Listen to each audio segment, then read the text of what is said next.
Should we start with the quiz? Just kidding.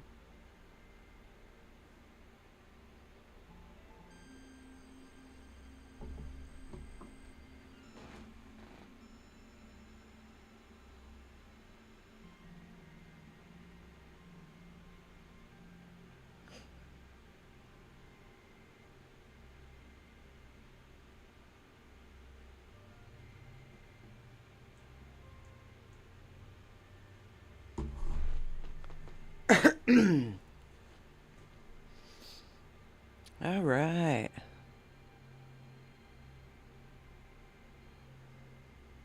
So Tuesday, we've got a good number of goodies on the screen.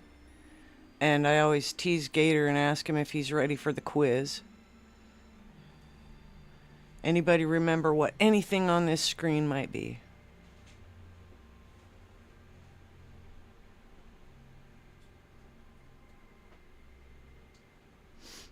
One of these days I should actually mark them.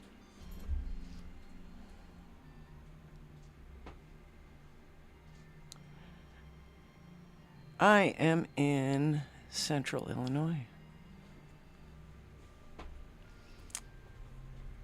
I have the tiny scope on the big mount.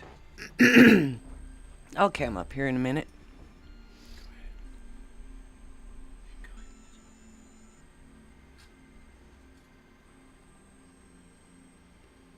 I guess nobody knows where. Okay, yep. We got the Veil Nebula. That would be the second one in on the bottom. Gator's Turkey, which is the Orion Nebula. There you go. Also known as M42. In case you care. Even if you don't, I'll tell you anyway. I'm not often educational, but you know. Okay, then the very, very bright galaxy on the right side is the Andromeda Galaxy.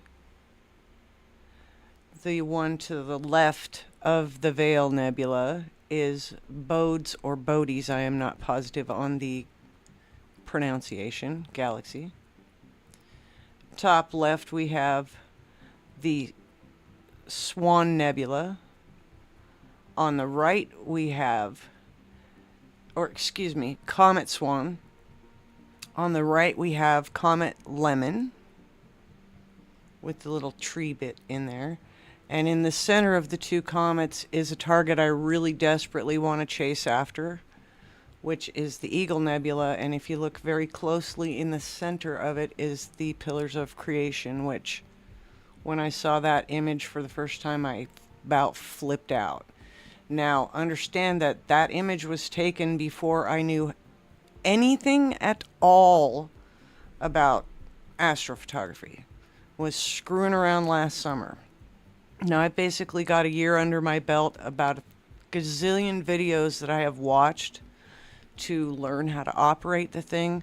There's been a whole bunch of very good firmware upgrades, so it takes me to the next level of being able to go to the beefier mount setup. So usually this is tiny, and tiny can be really tiny and really quick, but tonight I actually took the extra effort to put it on the taller mount with the wedge. So we're not in Alt-Az mode today. We got about 30 minutes in on the Koi Fish Nebula.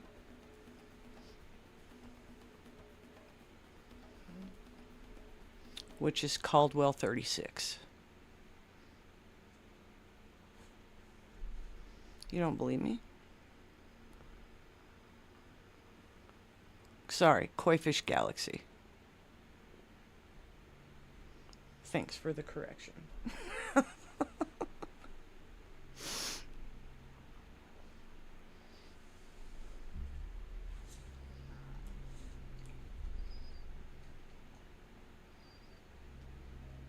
And that's what we got.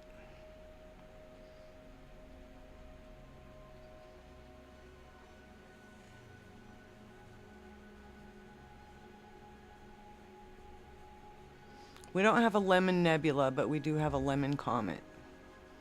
And that was awesome. I figured you'd like it, sweet.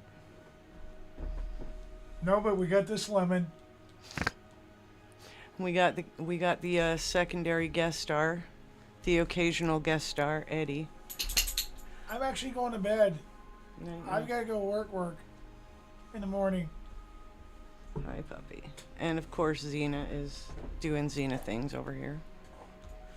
So, Gator, are you around? Because we got some really cool stickers, and I honestly just tore the package open. Have not seen them myself. I want to see. I do too. I want to see. And let's, first of all, tell you where they're from. They are from the Sticker Mule. And that's a sticker mule with a turkey. Which is kind of hilarious, really. Okay, dun da da da. Ooh. Oh yeah.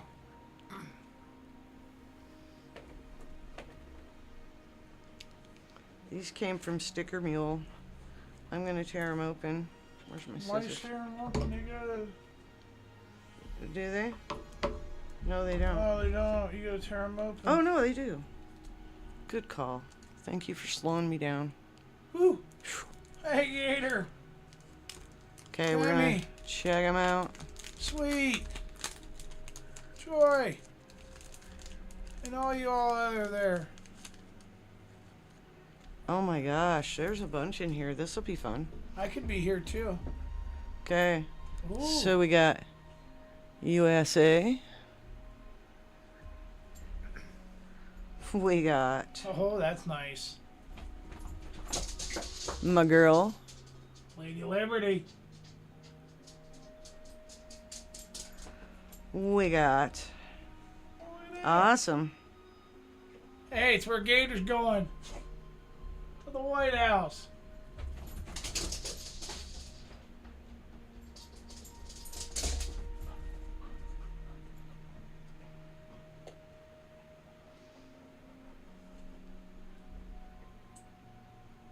I like that. I do too. God bless America. Sorry, Careful. I'll save you all Careful, you might get us copyrighted. with my horrible voice. It don't matter.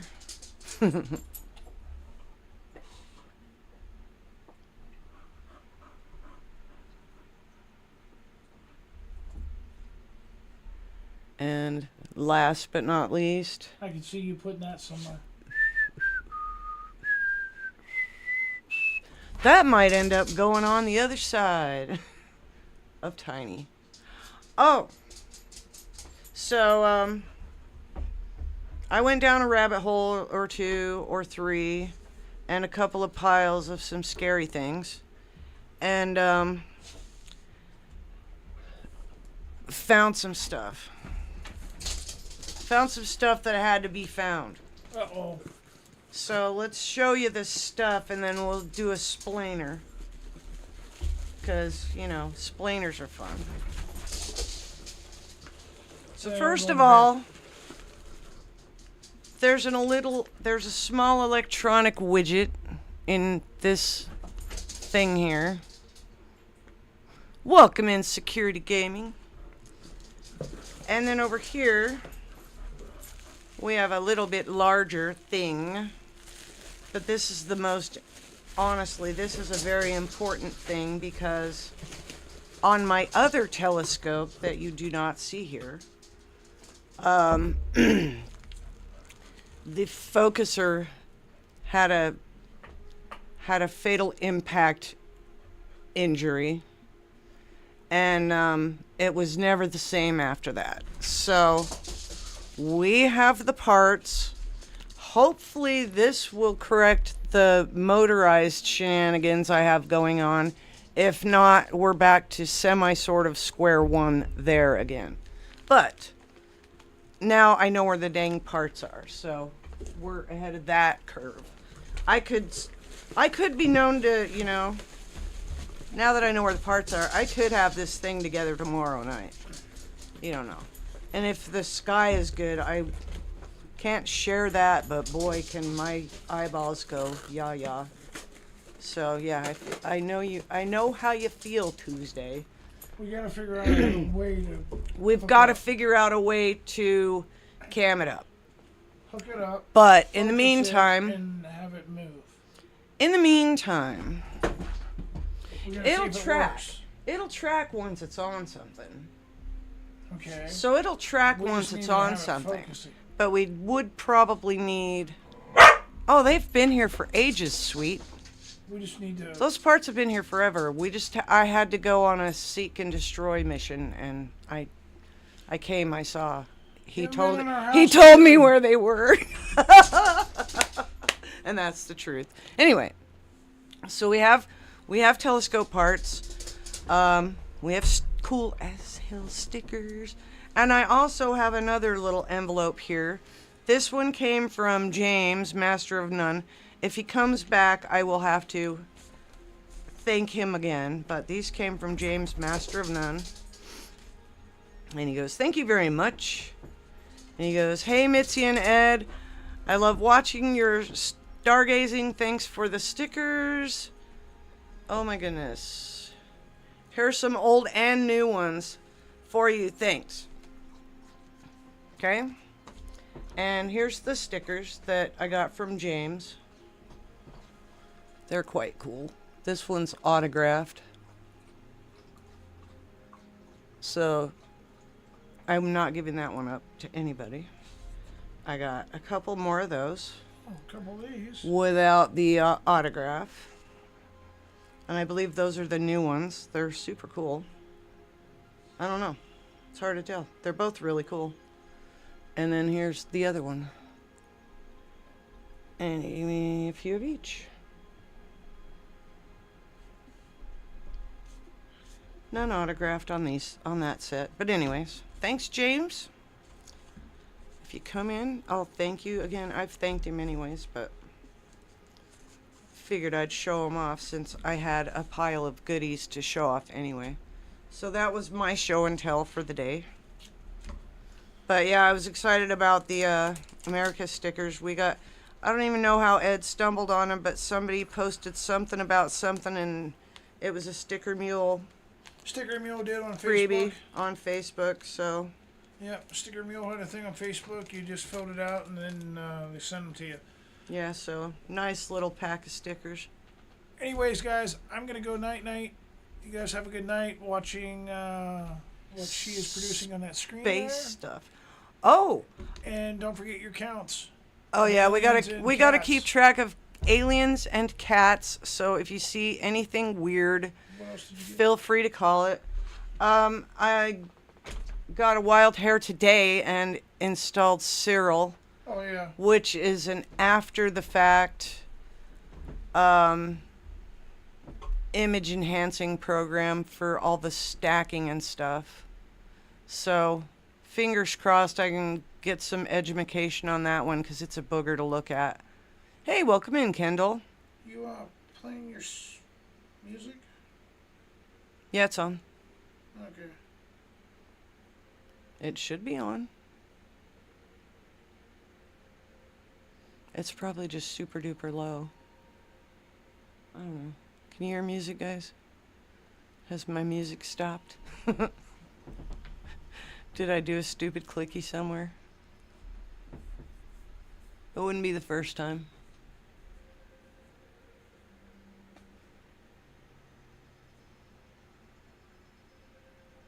I think it's fine. Okay. Alright, I'm out. Night night, guys. It is. It's working. It's working. It was me. It was me the whole time. I don't look at it. I don't look at the playback. If somebody tells me that they don't hear any music, then I look at the playback. Otherwise, Oh, I don't even pay attention I'll to have it. to find what I want to find what we talked about. Yeah. I Well, think that would be we would have probably have a better. But I just got to think what we're gonna do for the piping it in music. we'll figure it out. We'll find something. We'll come up with something. So yeah, we got some good stuffs.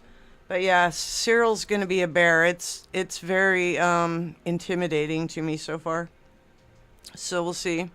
I thought Photoshop was a nightmare, and then I started looking at this one, and then kind of shut down and went, yeah, I'll come back to that a little bit later. But it's a lot. It's the same sort of thing. It's basically a gigantic learning curve, and I'm just gonna have to jump through that learning curve. And I will, just not today. Maybe not tomorrow either.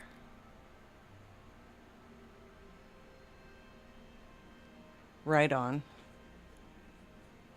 We'll have to poke some other things. I just wanted to get a baseline on the koi fish here, and see what it looked like.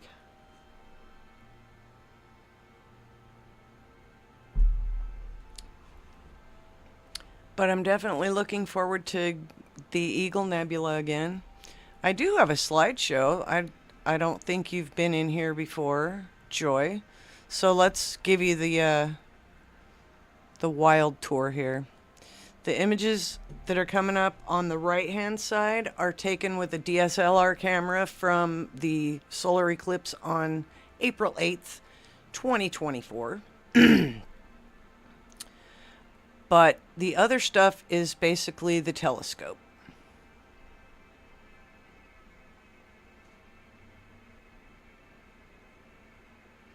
In its large form and in its tiny form.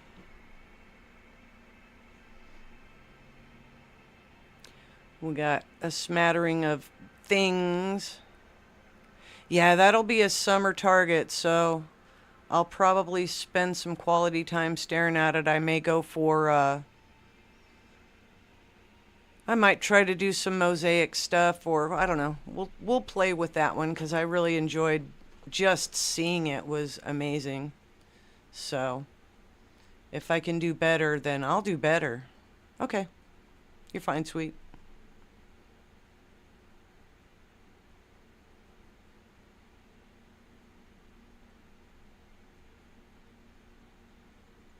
Welcome in, Elduro. We're currently just looking at a few slideshows right now, but we'll go back to a live view of the the Koi Fish Nebula, Koi Fish Galaxy. Whatever I said it was, I can't remember now. The Koi Fish Galaxy is what it is.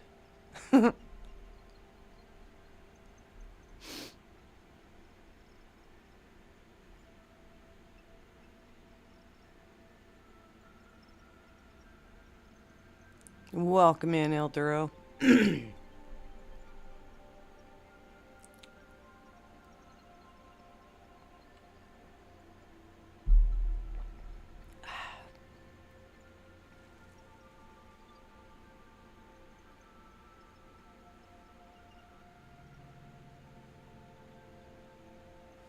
And Gator, I haven't forgot about you. I got your sticker right here, but I gotta find an envelope it'll fit in. So I'll get it fit into something, and I will get it sent out. I gotta get some. Hey, welcome in, Susanna. I also gotta get some sent out to the stats.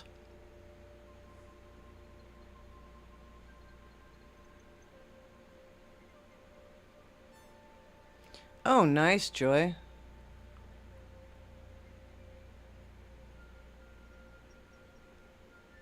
Welcome, Starhopper.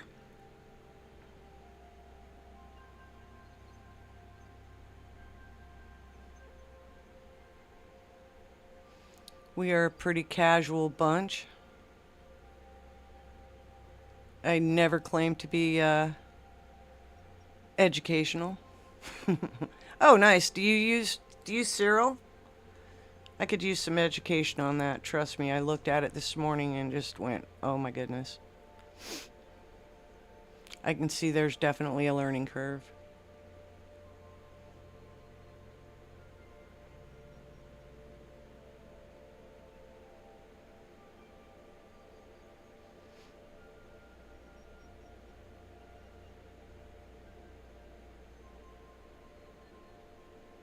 I'm looking forward to the double moon transit on Jupiter this month.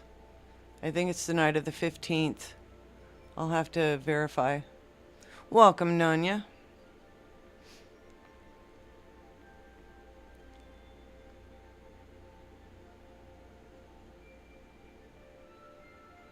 Okay, I've heard of that one too. Nice.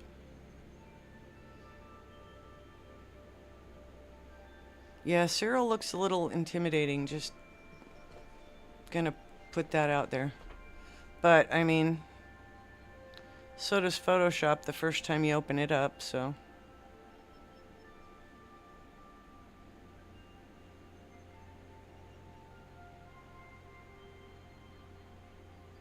And I'm just kind of lazy and haven't really played around with Power Director, or else I would know it a whole heck of a lot better, too.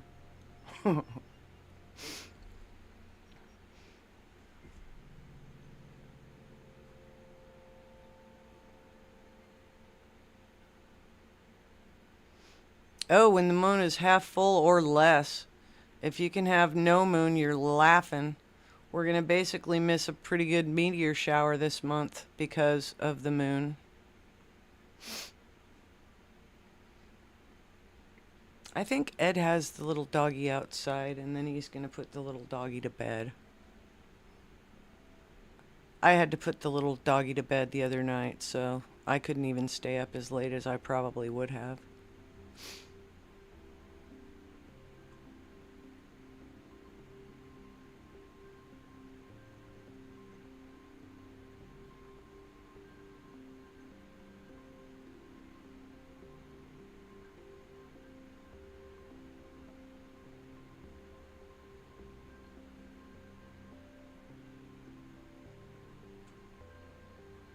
I know that, Nunya.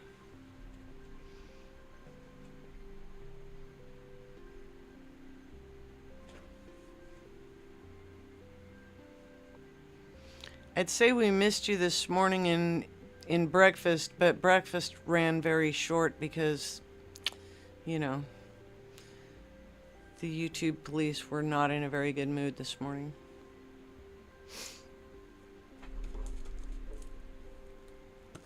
It was going to be a really good one, too. But no.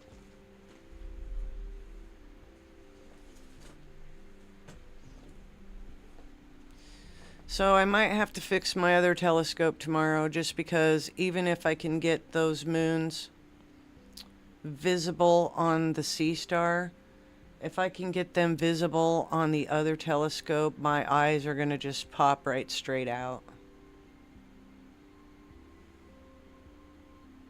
I think Crystal popped in for a half second just to say hi and then bounced back out, but it did not last very long.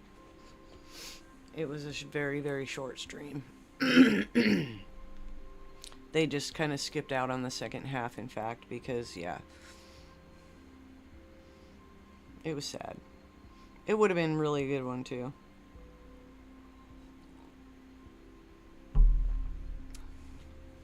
But I can't say I blame him. I probably would have done the exact same thing.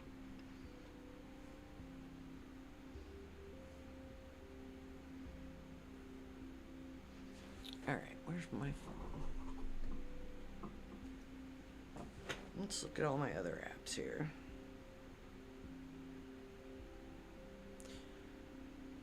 Oh, that was a bad choice there. Let's go for that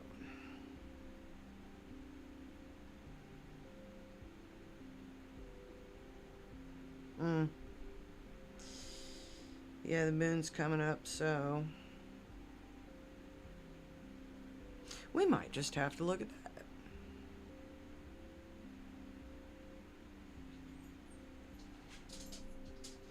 Essentially, the plan for tonight was just get used to setting up the EQ mount again. The first couple of times I set it up, it was definitely not quick.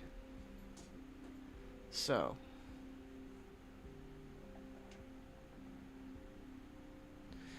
Oh, Nunya, it's been absolutely crazy. I've got a Celestron 130. It's not the greatest, but it's certainly nice to look through.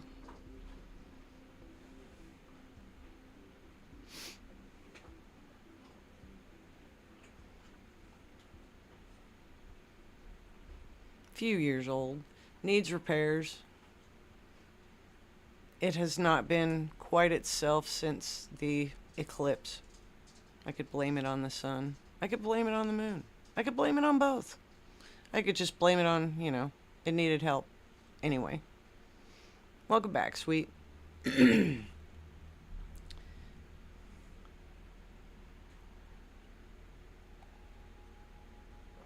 I might just want to look at a... Oh, God, no, I only wish. It's a Nexstar. It's not a high-end, like I said. It's not a high-end machine. It was kind of an entry level, but it's a decent one. It works. Oh, hell. What is it? It's Alt-Az only. Refractor. I've got the book on it.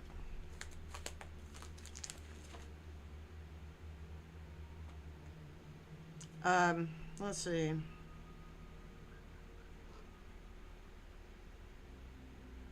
Nexstar SLT. Nexstar 130. So 130 millimeter. I mean, it's not terrible, but it's literally a planetary viewer. And hey, welcome in, Crystal.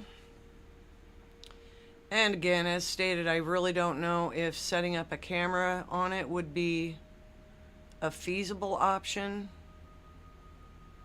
or I don't know. I still like looking. I still like putting my eyeball up to the eyepiece. I can handle it up to 20 degrees or down to 20 degrees. And then it's for short periods, come inside, warm up, go back out, freeze for a while, rinse, repeat.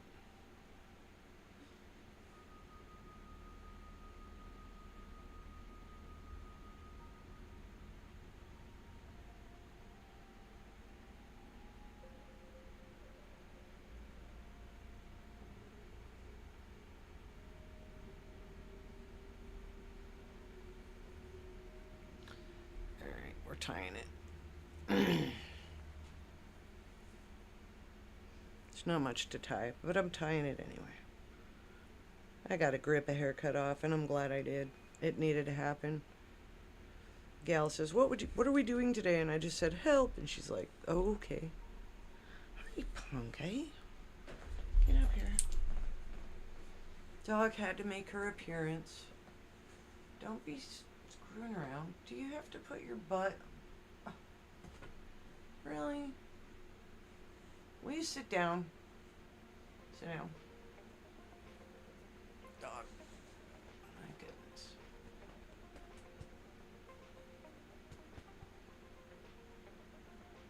Say hi to the peoples. Say hi to the peoples. Say hi to the peoples.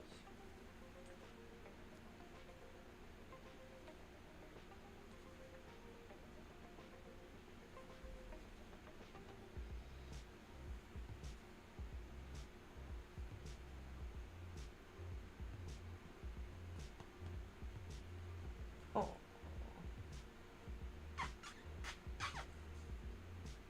Are you gonna go put Dad to sleep?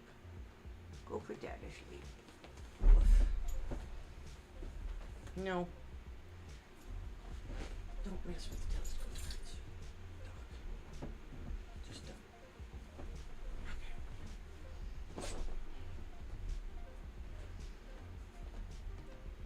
Okay. Xena.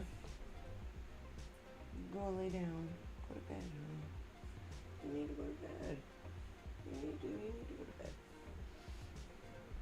This dog really does need to go to bed. Just saying.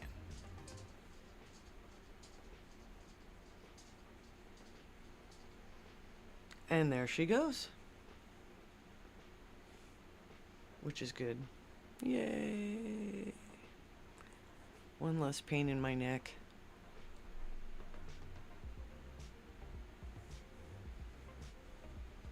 Welcome in, Tomcat Josh.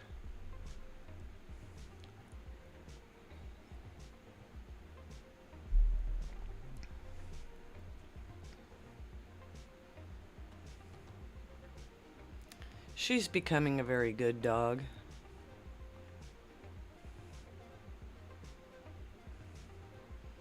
She's a pretty puppy. She's a pretty good dog.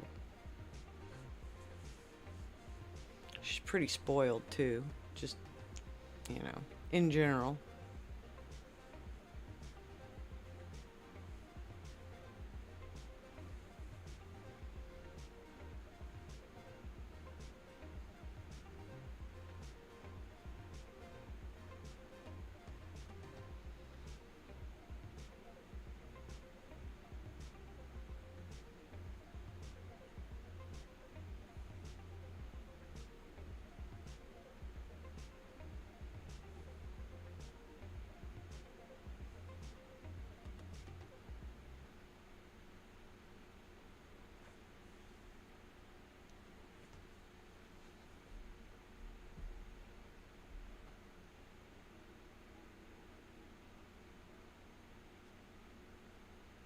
Oh, congrats on 1 year there, Nunya. Crystal.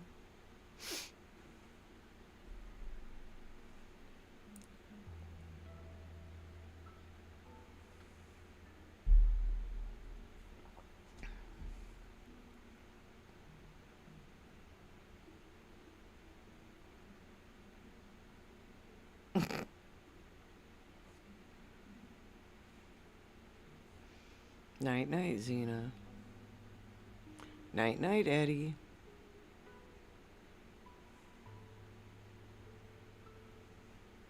Y'all are crazy.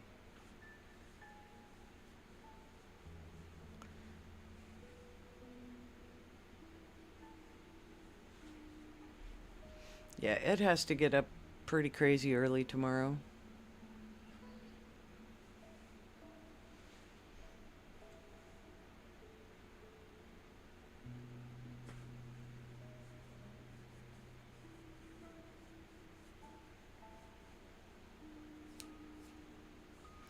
Yeah, I'll probably just, you know, stay up all night. Hell with it.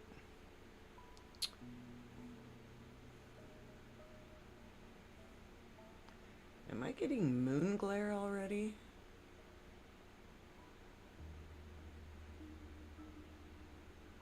No, I can't be. Alright, I need to go do a sky check. So give me a second. And I'm gonna go do that.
Welcome in, Nicholas.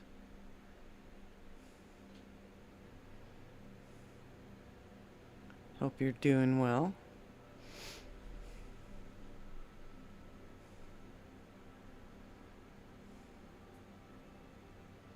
The sky's still pretty crunchy, and the moon still hasn't come up yet. I just saw an alien, guys, so we're gonna count it. Maybe 2.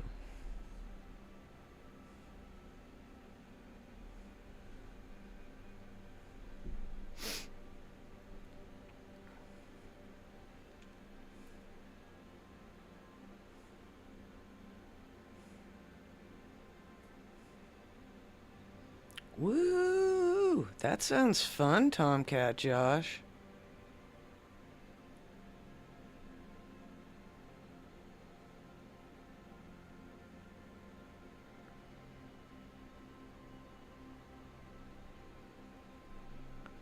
I hope you found that much too. Yeah, I agree. Sweet, they're like almost too hard to count. Give me a random number between 1 and 17. How about 9? Just for fun. Sounds good.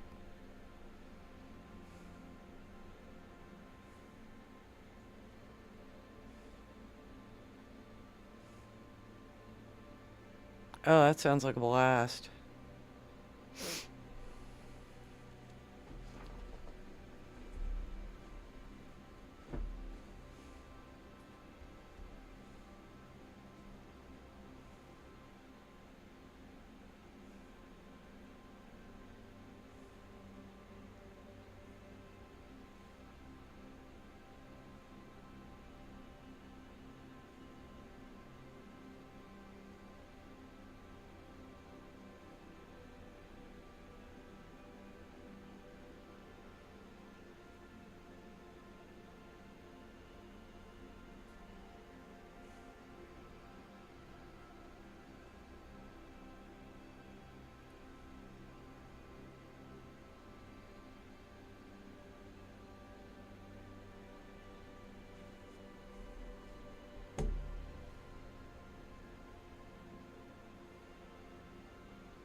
Yeah, but you know what, Josh? If you had a good time, half a gram of gold is just, the icing on the cake. A couple grams would be more epic, but, blessings are blessings, right? Especially if they're shiny.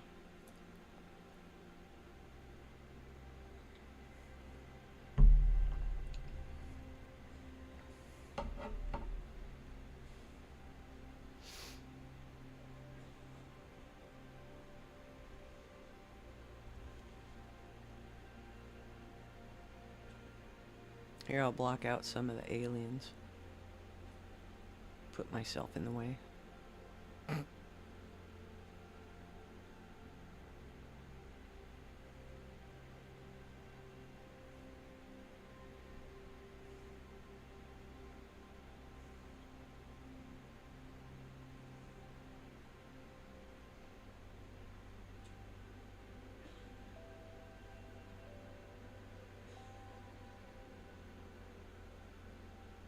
I've been that far west, just not that far northwest.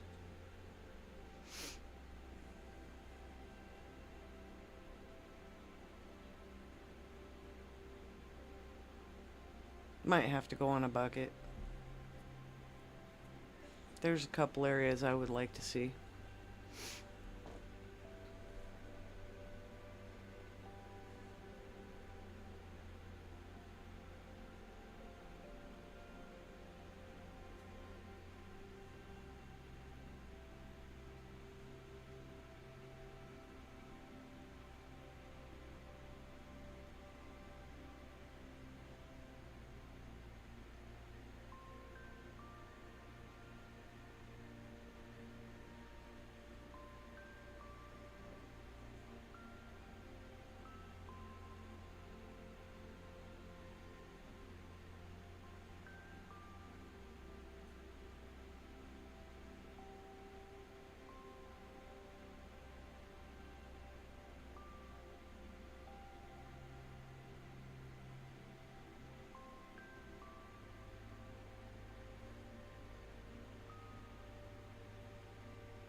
Sweet, it seems to be pretty calm here as far as wind goes.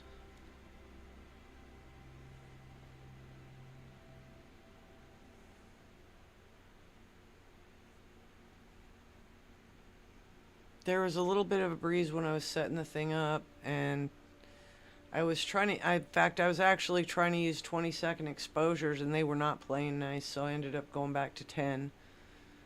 I do want to do a little bit more of experimentation with that, but I wasn't too concerned with it being a fairly bright moon night. I knew I wouldn't have much time to work with anyway, so the 20-second exposures were definitely not in my time frame.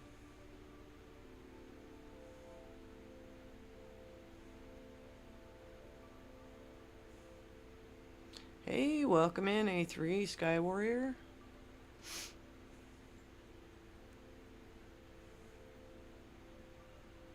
Thanks for popping in. Pop back in later if we're still rolling. You never know. Anything's possible.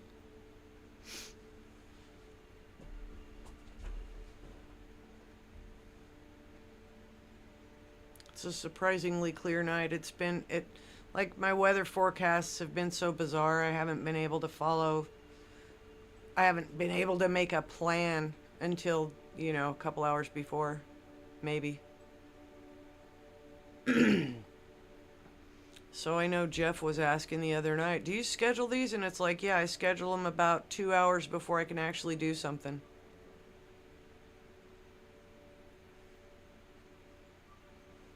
Oh, geez. That's a pain in the neck. Not fun. Yeah, painting. Painting just doesn't even...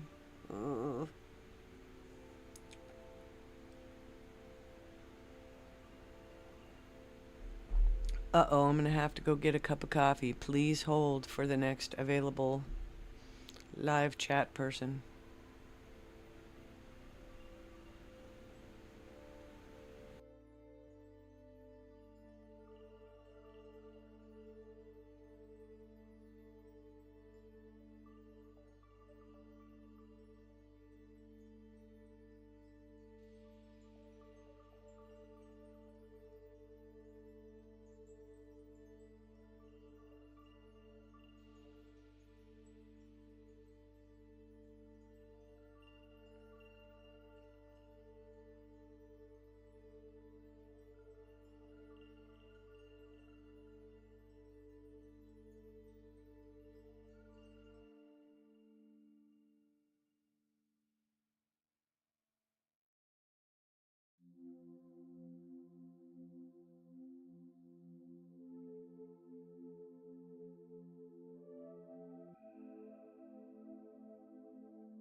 Hey, at least I count legitimate cats.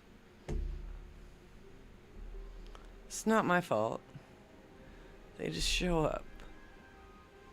That was funny. I fade out, cat fades in. Jekyll and Hyde stuff going on here.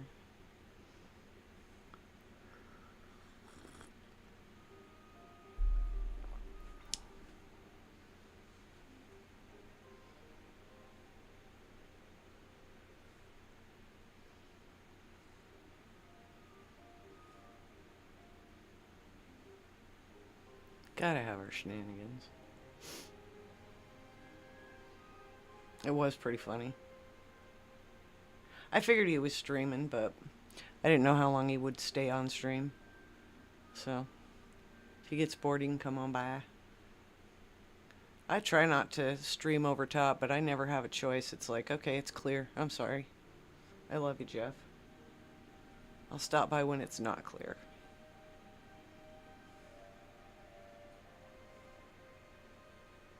One cat was an alien in a cat suit. I'd buy that, Dimmy. They're all kind of alien. Now there's this one cat, and it's a black cat, and it's just absolutely the funniest thing I've just named him Kung Fu Fighting Cat. He's just like straight up, he's a lunatic, and yeah, he does the Kung Fu fighting thing towards Xena, and she just loses it. And the cat's not too sure what to do, does the hop hop hop thing, and then Xena literally wants to tear it apart, and it thinks twice about its choices in life. It's rather hilarious, really. It's unfortunate that she hates cats as much as she does, but I mean, that cat's just crazy silly. So, Kung Fu Fighting Cat.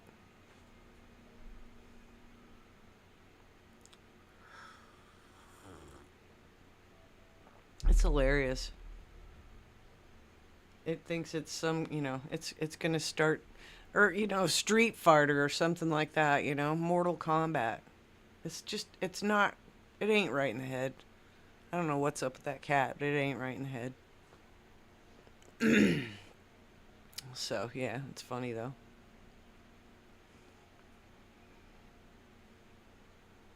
And then I got some neighbors not too far away that have decided to set up a small fire pit in their front yard, and they got a tiny little fire going, so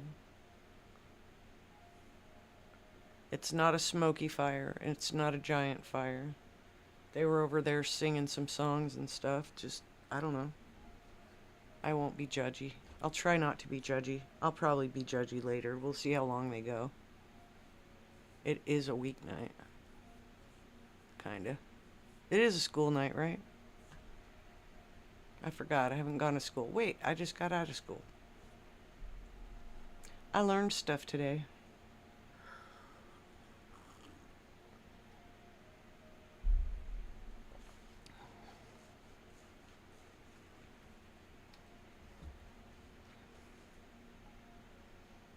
So maybe, just maybe. Oh, no. Are they singing Ed to Sleep? I kind of doubt it. It sounds all kumbaya like. And I don't know. And perhaps alcohol driven. Like I said, I ain't gonna judge. I'm just gonna let it go. If it gets a little wild, then yeah, then I'll intervene a little bit. But for now, it's not a problem till it's a problem. And right now it's not a problem.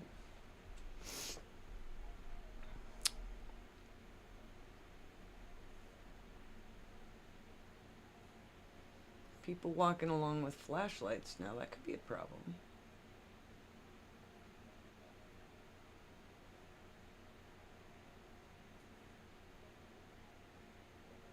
Freaking weirdos.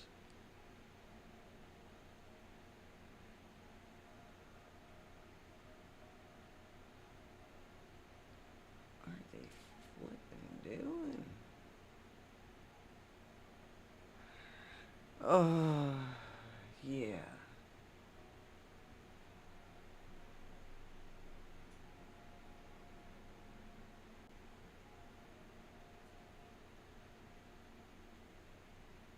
I might need to grab my mini mag. Okay, maybe I need to grab my giant mag and go outside.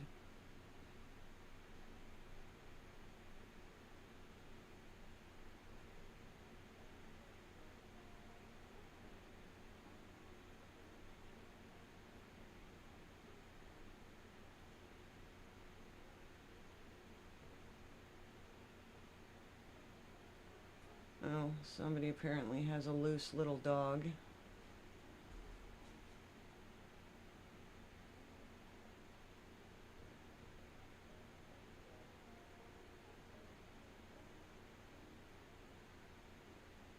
Oh boy. All right, Nicholas, you have a good night.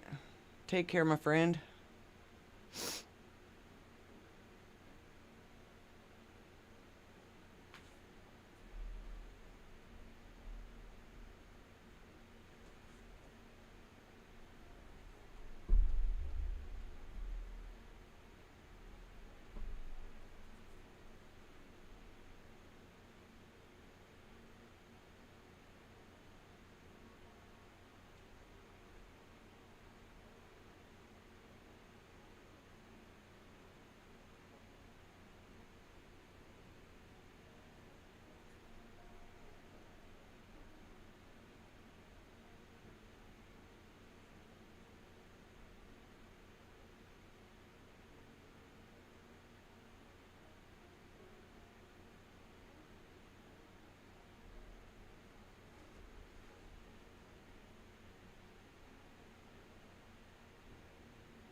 It's so weird looking at my telescope when it's in this mode.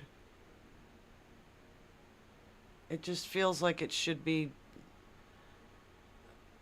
a lot more rickety than it is, and it's super solid. That little mount, for being a small mount, pretty lightweight, is still pretty sturdy. It's steady.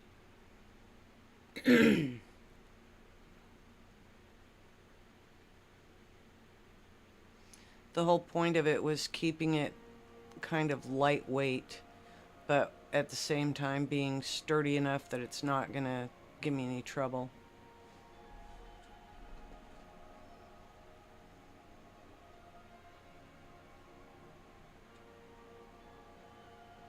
Because it gets moved around a lot. One of the biggest deals when you're dealing with a telescope in the first place is setting it up and taking it down. So if that's not an issue because you have your own little mini observatory and all you have to do is pop the top and turn it on, well, that takes a heck of a lot of the work right out of it, because you don't have to set your mound up, set your telescope up, finder scope, depending on what all you are putting together. Yeah, you don't have to mess around with it if it's already set up. So if it's heavy, that adds to the problem. So you get a great big giant telescope, and therefore you need a pretty hefty mount for it and a pretty hefty tripod, or just a straight up mount, and that can get heavy. So the trade-offs, and the payoffs, if you're not going to move it, then go big, baby. But it also depends on what you want to look at. What kind of sky conditions you have. What kind of weather you have. Ugh. That's been the big one here. We have decent... We're somewhere between a Bortle 4 and Bortle 5 in this area. And that's not dark skies, but it's not terrible either. So we get if we get the right weather, then I can actually really get some good stuff out of the sky.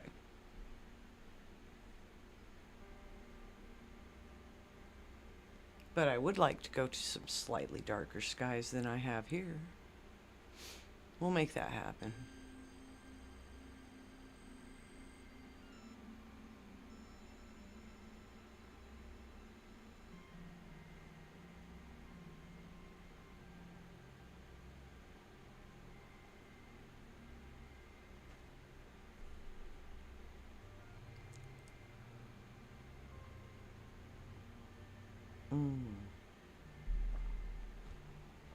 Bougie coffee.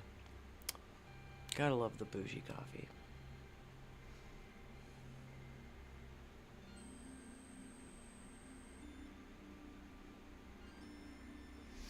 Alright, so I got about an hour on this image here. As soon as it tells me that it's actually an hour. Or 50 minutes. I'll take 50 minutes if it manages to kick it on over.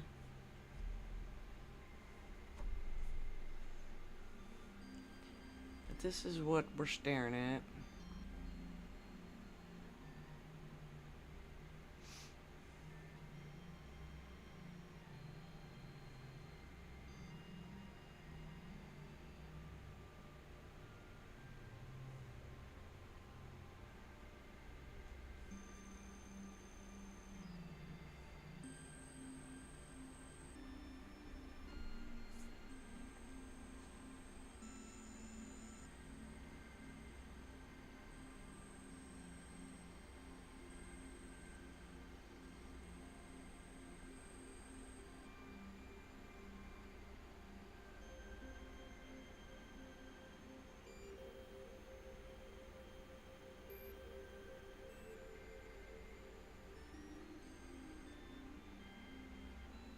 Woohoo! We made it to 50.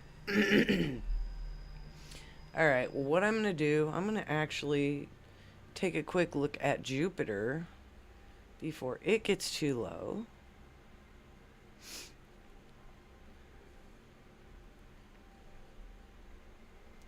When I was setting the telescope up, Venus was out and bright and beautiful, but it was getting ready to go hide behind a tree, so it was a big nope.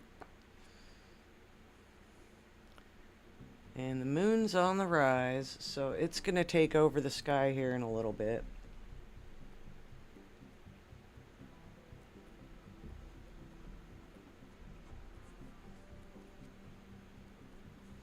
Welcome in there, Way Cool Outdoors. Hope you're well.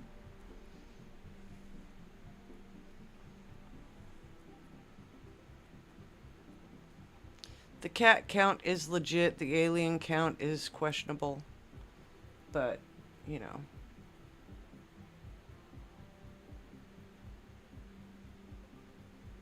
Accuracies on the alien count are 50-50. Sometimes. Sometimes more or less. Give or take.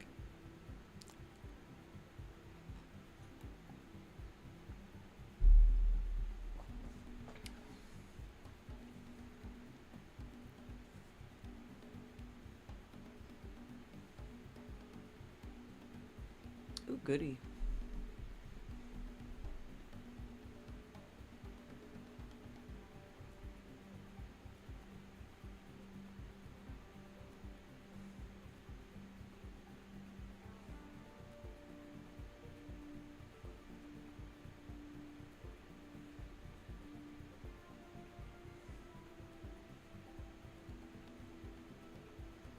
Oh, we lost one of those moons.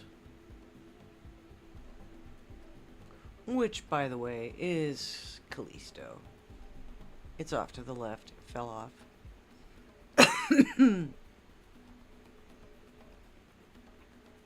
Let's get it back in there.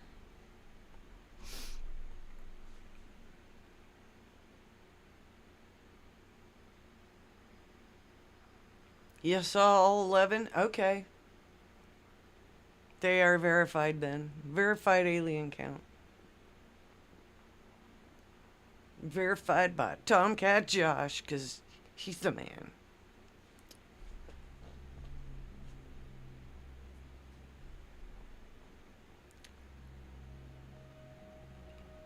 Mm. I understand, Way. I probably should have taken a nap, but, well, I didn't. So, I'll just keep drinking coffee until I can barely stand up. And then when I can barely stand up, I'll go carry in the telescope. You see my issues? 11? Alright. We're good.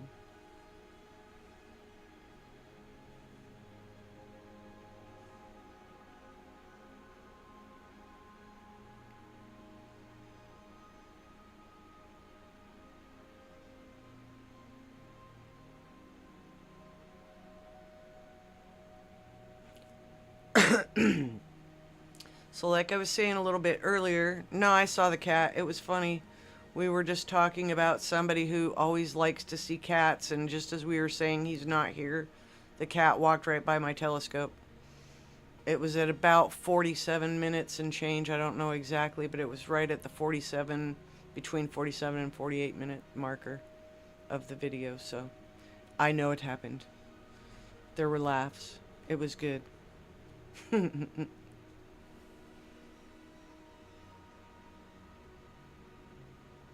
Thanks, Way. I love Jupiter. There is going to be a double transit this month. I believe it's the night of the 15th. I'm going to have to do a little bit more homework, but I believe it's the night of the 15th. And literally 2 moons will be crossing the face of Jupiter at the same time, which is kind of one of the reasons why I really wanted to get my other telescope functioning. I went into kind of almost a mini freak out mode. So, because that's absolutely super cool to see. Watching those shadows crossing the planet is something else. You pretty much lose sight of the moon itself, but you can see the shadow transiting. It's awesome to see. And I don't know how well we'll be able to see it on this thing, but for sure I know I can see it on mine, on my other one, because I've watched it before. And it's fun. It's fun to watch. You can just sit there for it. And here's the other part of it. Like I said, I can handle approximately down to 20 degrees before I will not play. So at 19 degrees, I get really crabby. At 22 degrees, I'm like, okay, I'll do it. And that's hauling out, you know, a chunkier setup and setting it up and doing everything at the eyepiece, not sitting comfortably in my office, not having a clue what the weather outside is like. So that's the other difference. So that's more, I mean, you have to take observing in a lot of different ways. This is fun, but I like being at the eyepiece too. So even though Ed's interested in the whole camera idea, that might not really be feasible. And that other telescope and the mount that that telescope is on. Now, if you guys recall, generally when we're looking at Jupiter, it's not very stable. And that's because I'm typically in alt-azimuth mode. Right now we're in, I'm using the polar alignment. So it's literally following the plane, so it doesn't have to work so hard. There's not a lot of adjustments on the telescope to follow the planet. So it stays a lot, the image is a lot more stable. And I had to get more comfortable with setting up that way. So it took me a minute, but we got her done. The more I do it, the easier it will be.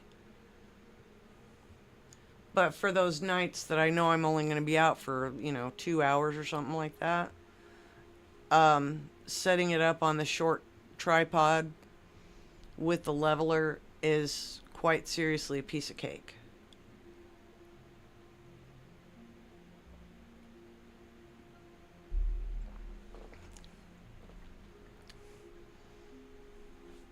but it is quite terribly stable. It's just been in the same place all along. So let's get it centered.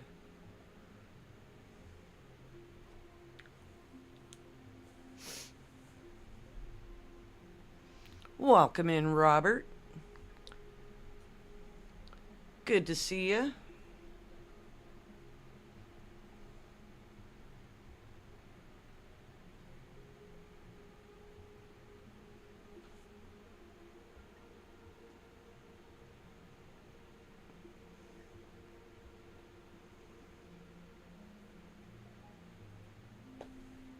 I have a question for Robert, and it's probably going to sound highly off the wall, has nothing to do with space. One sec.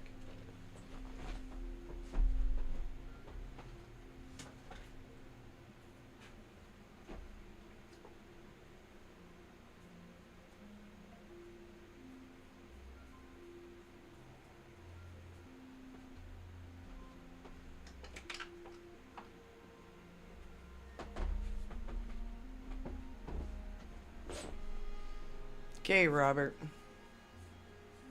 If you know, you know. If you don't know, you don't know. But do you know who this person sang in a really amazing album with?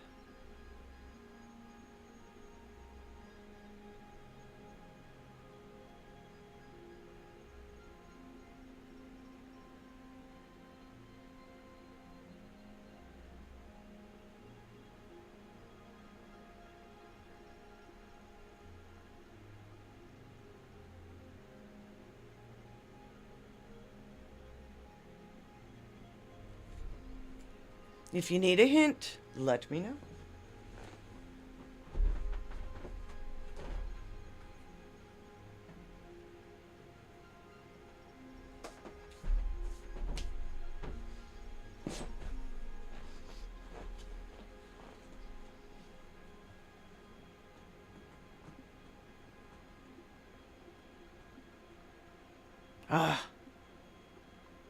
It's an 8x10, man. No, I'm sorry, it's a 5x7. I probably do have an 8x10.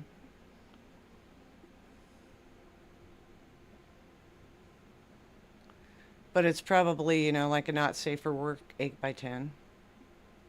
Just saying.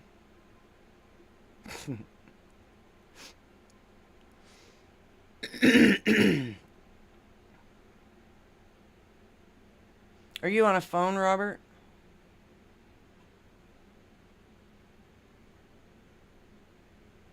If you are, then I totally understand.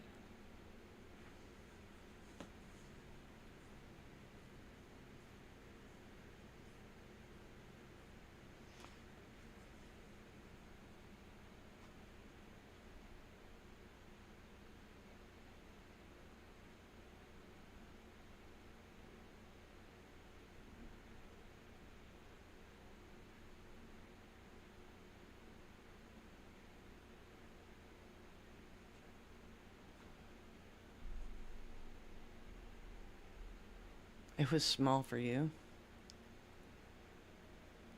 Hint, please. Okay. Can you see that? Here, I'll get up closer.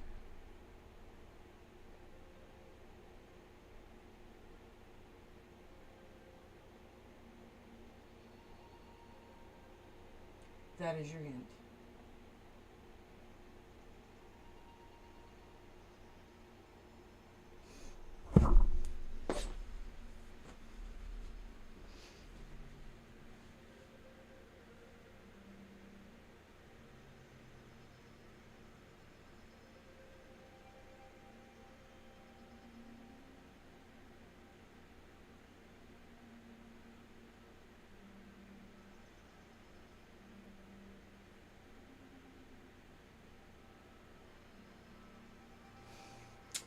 Let's see.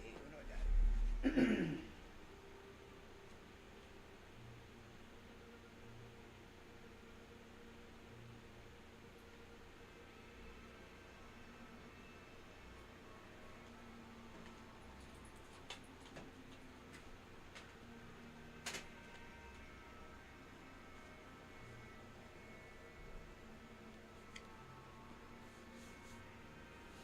No. No, that actually was a female that you were seeing. And that female was Pamela Moore, who was Sweet Sister Mary on the album Operation Mindcrime. And she's an absolutely sweet human being and an amazing singer. Still. An amazing singer.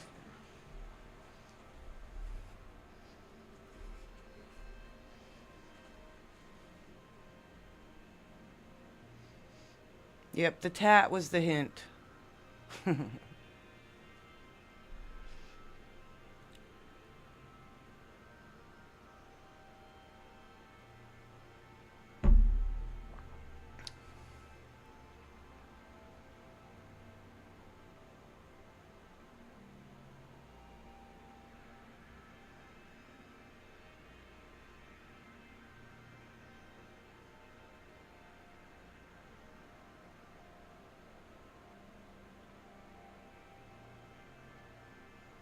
Uh-oh, I think I'm getting in the trees.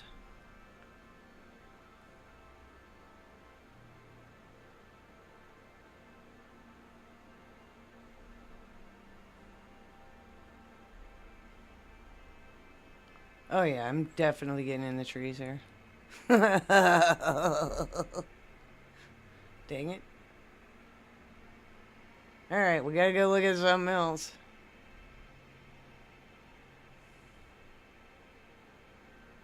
Let's see.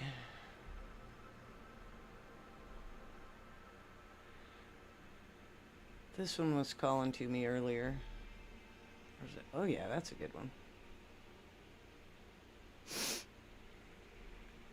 Pamela Moore. She's good.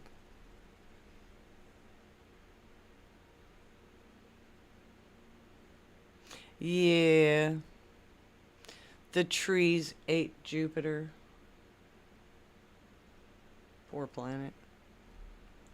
It just got too low. I knew it was going to end for me quickly. Oh no. I need more coffee.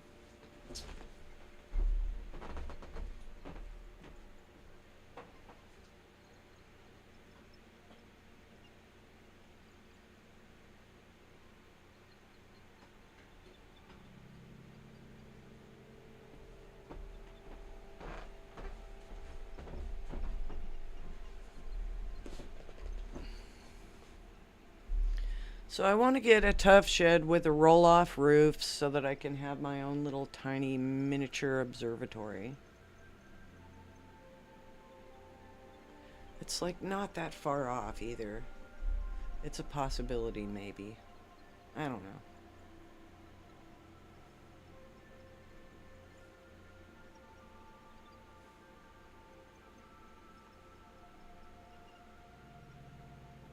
Yeah.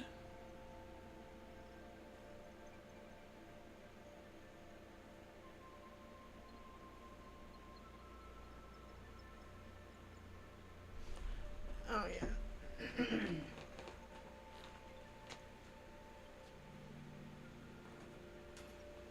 Yeah, I showed you the boring side of this tag too. There's a bunch of autographs and such on it. I have actually a few of these just for the record.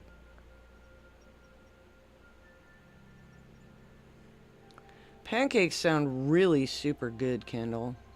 I ain't gonna lie. That sounds good. Stop it.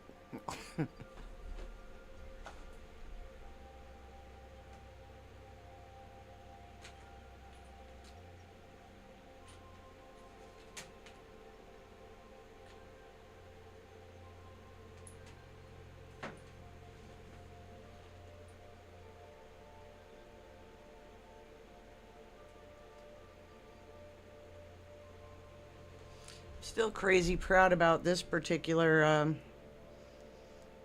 VIP pass, I guess you could call it.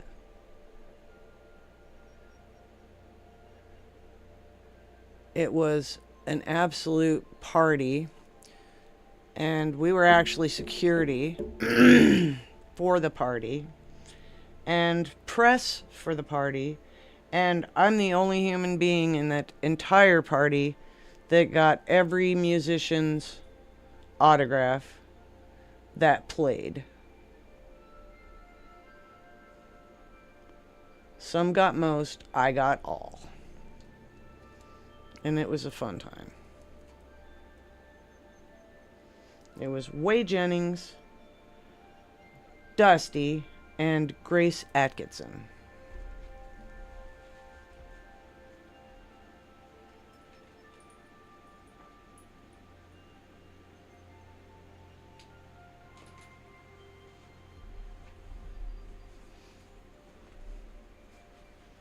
Okay, who's making me some pancakes?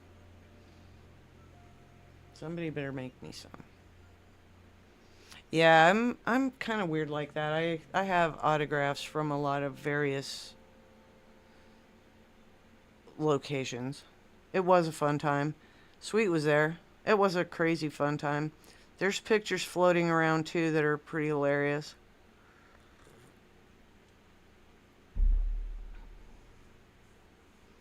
Queensryche is one of your favorite groups?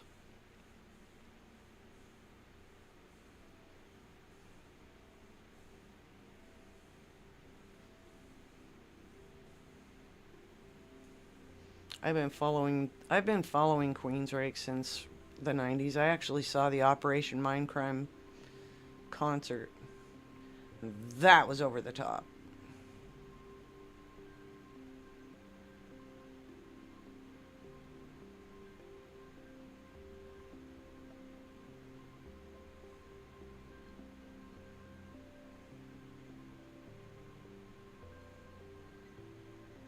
Oh, I do too, Way. I definitely do. I mean, I have a Tri-Reich tattoo. I obviously have a thing for Queensryche.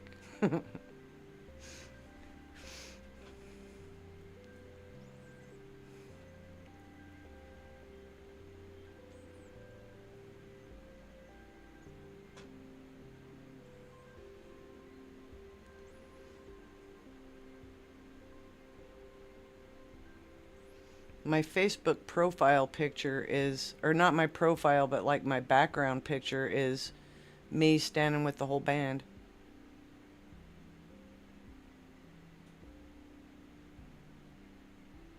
That Wi-Fi zombie video is hilarious. It is hilarious. There's quite a few on that album that are really good. I've actually got a few of them. We've got a couple of her albums. But I've got a lot of Queensryche's collection. Old and new. Yeah. Yeah, well, you were telling me the same thing, Sweet. Something about,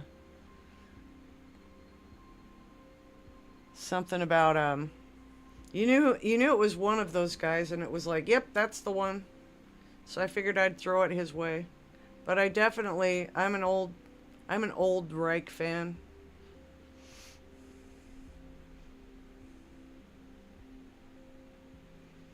They had a few albums that were like, meh, but I probably own them in some form or another. And yeah, I wore out a number of copies of The Warning on cassette. Mindcrime, even more copies of that on cassette. Then I grew up and got a CD. Ooh. But I also have autographed CDs. Fish nerd, right on.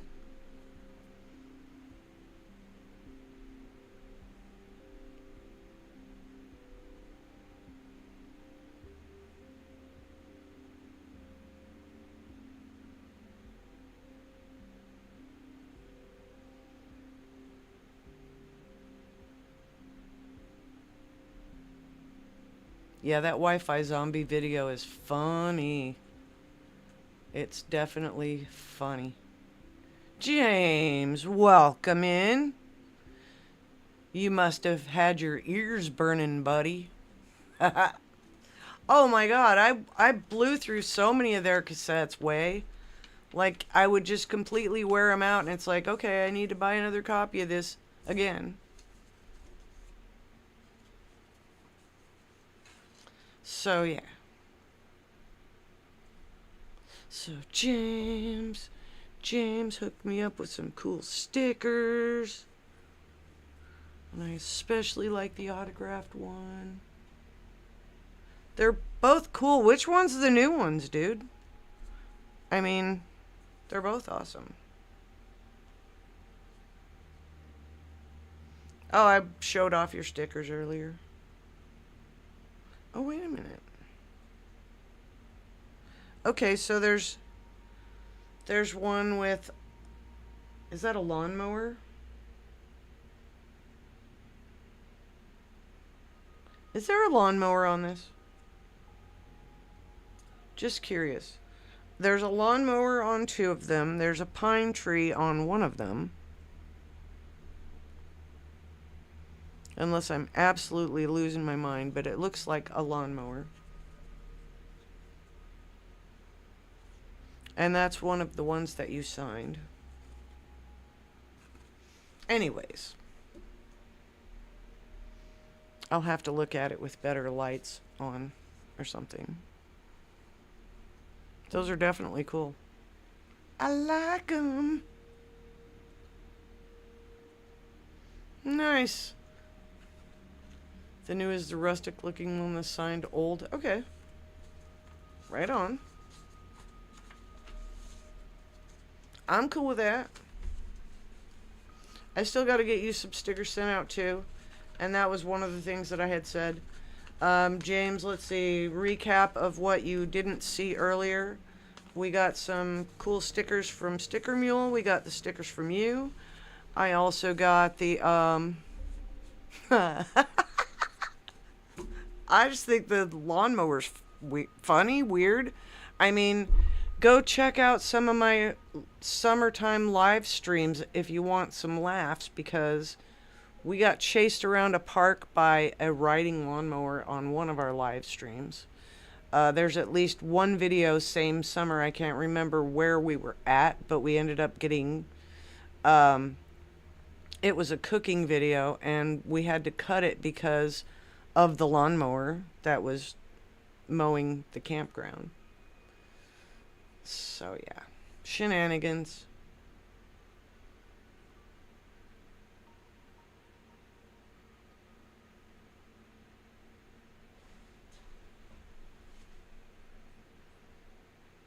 I mean, yeah, I mean, we have, like, I would probably, if I was going to put something strange on my logo, it would probably be a lawnmower, and it would be totally an inside joke. And that would be why, because those videos were priceless. The live stream was just like, we could not get away from this guy. It was so damn funny. We're like running to the other edge of the park where he's not, and next thing you know, he's like following us. It's like, okay, we gotta go now. This guy is relentless. It was super funny though. And it wasn't a really long live stream. It was maybe an hour long. But the whole thing was, is the guy was just like practically chasing us down at the city park with a lawnmower. Lawnmower man.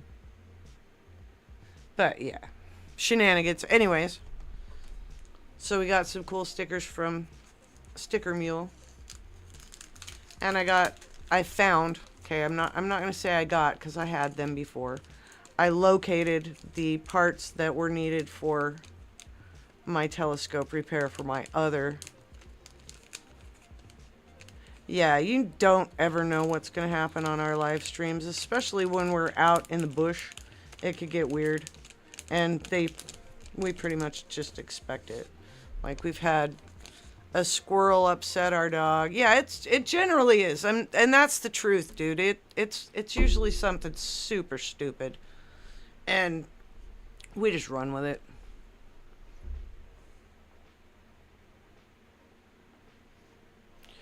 Not frequently, but know of both of those bands. Okay. Sticker show off. We're going to just go back through them again. We got the White House. We got my girl, Lady Liberty.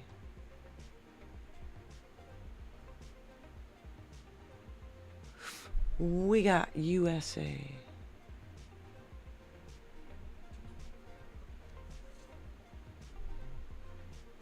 We got the sticker mule with who's eating a turkey or something, I think. That's pretty funny though. We got American flag. Oh yeah, that whole show was like we were doomed. We almost lost the camera, we almost lost the laptop. We had our microphones yanked.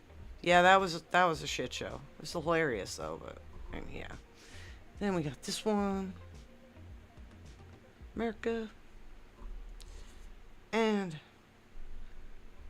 God bless America.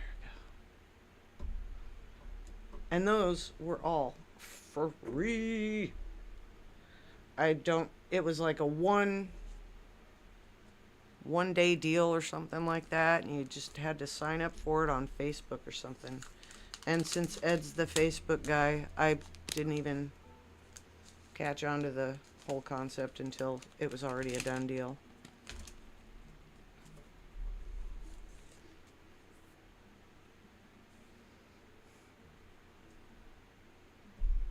What?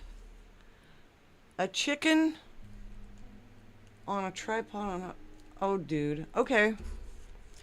I will, I'll have to Where's Waldo these stickers, man. Because that's some funny stuff. Yeah, Xena wanted the spotlight. She went after a squirrel one time and basically started barking like a crazy idiot. And we stopped a stream. We ended up making a short of that. Then, like Sweet was talking about, there was one live that she pretty much tried to tank all of our equipment. And it wasn't a good thing, but we managed to not have anything drop on the ground. But yeah, the one with the tree? Okay, I'll look. That's the newish one, the new one. But yeah, we've had the camera spun around, we've had the laptop almost fall on the ground, we've had, oh yeah, wires get pulled. It's never, you just never really know. We were doing a fireside one time and our camera just like ran out of battery, so it died. That was funny. I mean, yeah, we're professionals. We just roll with it. Whatever happens, happens. We have some funny live streams. We have some terrible live streams. It happens. We don't care. If it works out, groovy. If not, well, yeah, whatever. Alright, let's check something else out. M13 was fun. That is a really amazingly beautiful star cluster, by the way, guys. I may actually process that up. Just play with it or something later. Give it a go. Give it a whirl. See if there's any nebulas that are good. Ooh. I know I'm not going to get anything extremely good from this, but where in the heck is it?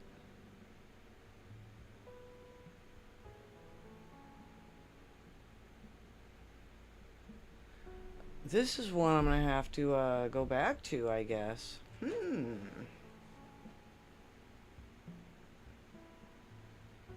We shall have to see.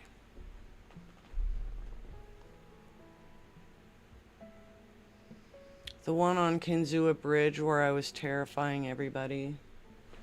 That was a pretty good live. And where Ed was walking down below and getting dragged back up by the dog because, you know, mush, little puppy. And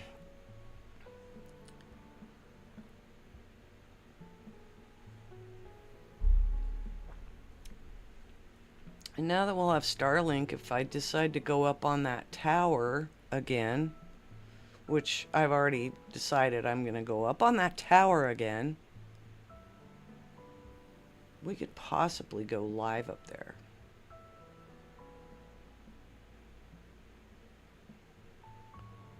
I suppose if the wind is really blowing, I might not want to do that, but you just never know. First time I went up there, the wind was blowing and the fire tower was swinging, and it was a lot of fun.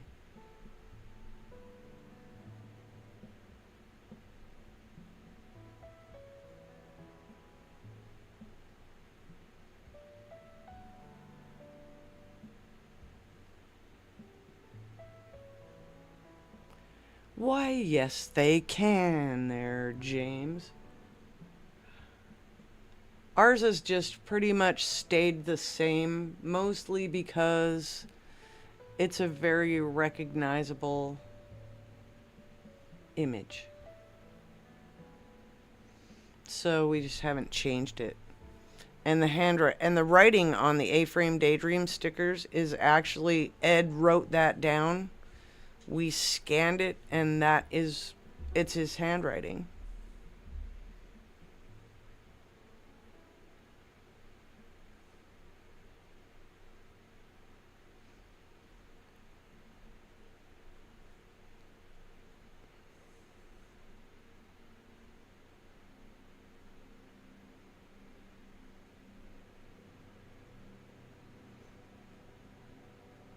Hey, I sent stickers to Ireland, so that's close to anywhere.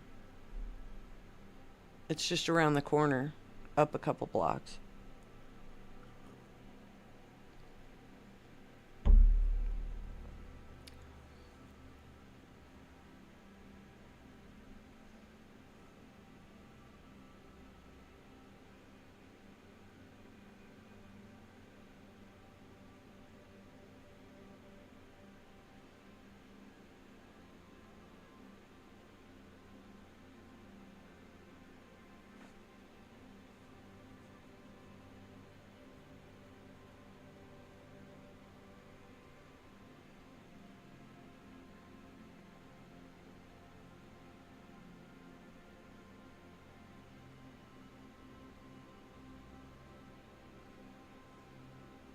All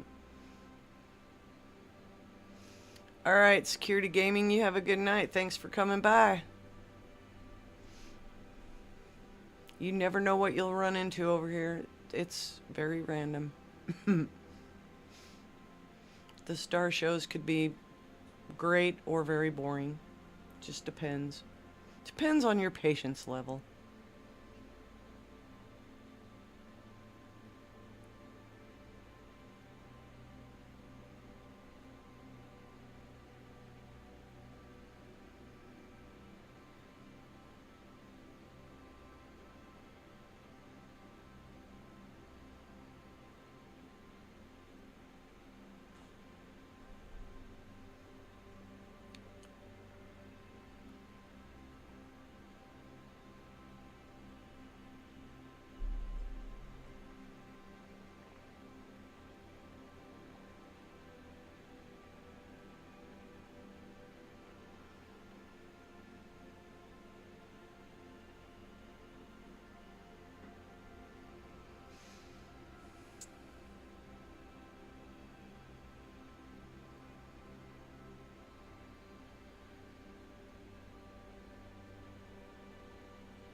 Xena is so spoiled, James.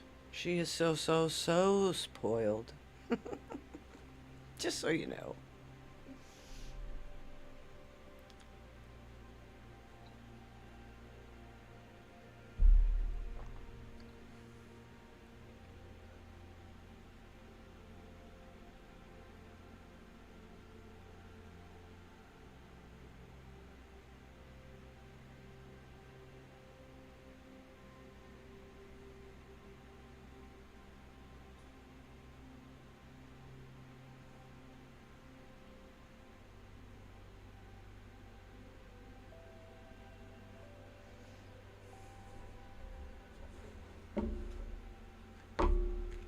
Okay.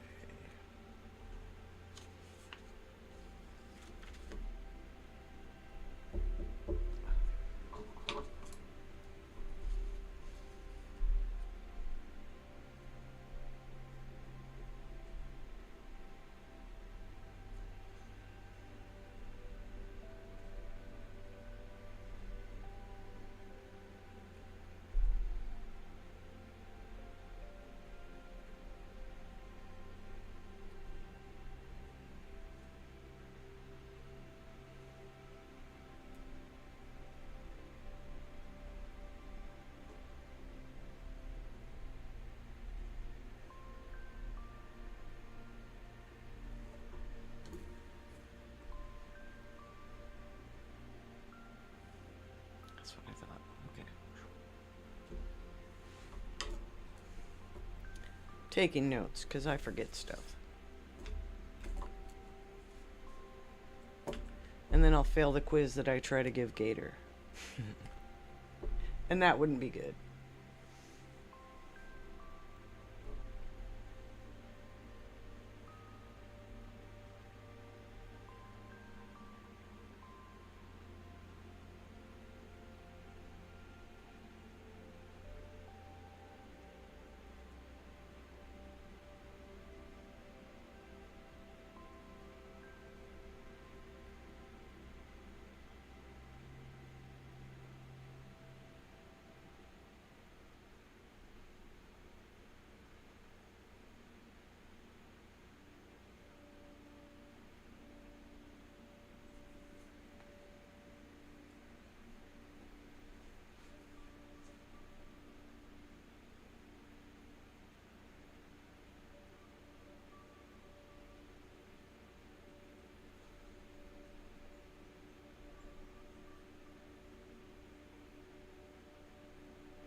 Hey, sweet, you still paying any attention? I'm curious if you have noticed, because I know you would notice it probably as much as I would notice it. Have you noticed less stack failures? Anything but coffee? Always coffee.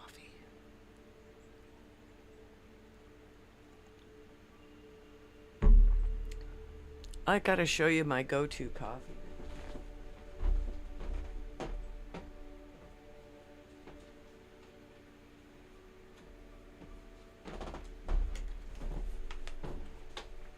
This show is not sponsored by coffee, but coffee is sponsored by my show. This stuff is so good.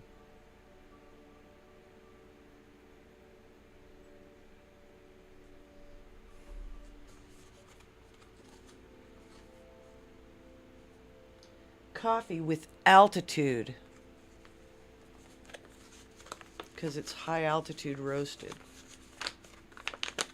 It's very, very good.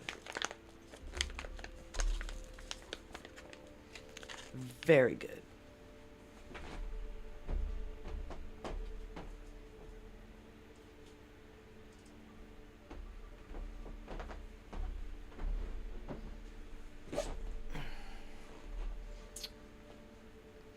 No, I probably sponsor them. I should have stock in their company. It would be the type of stock that I could definitely be down for anyway.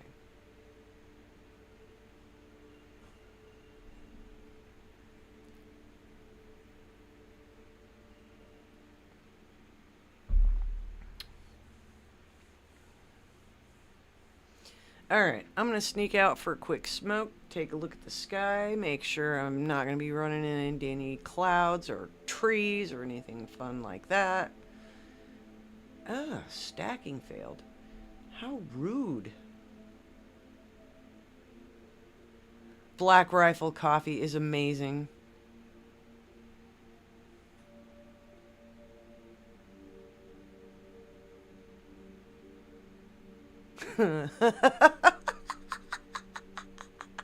Not a coffee man. I know. Some people just don't like the stuff. Ed doesn't like it. Ed does not like coffee.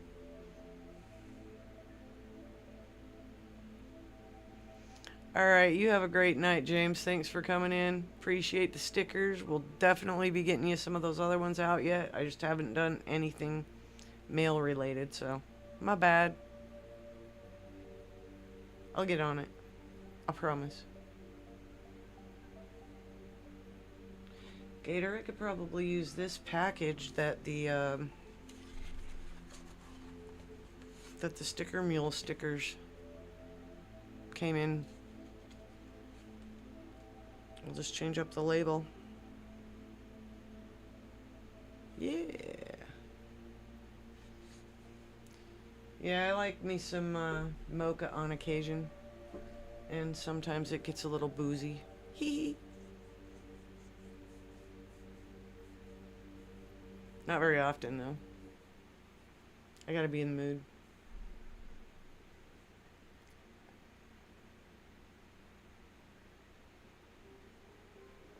Alright, anyways, I'm gonna run outside, check the sky, have a smoke, and I'll be right back.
surprised it's not colder out there.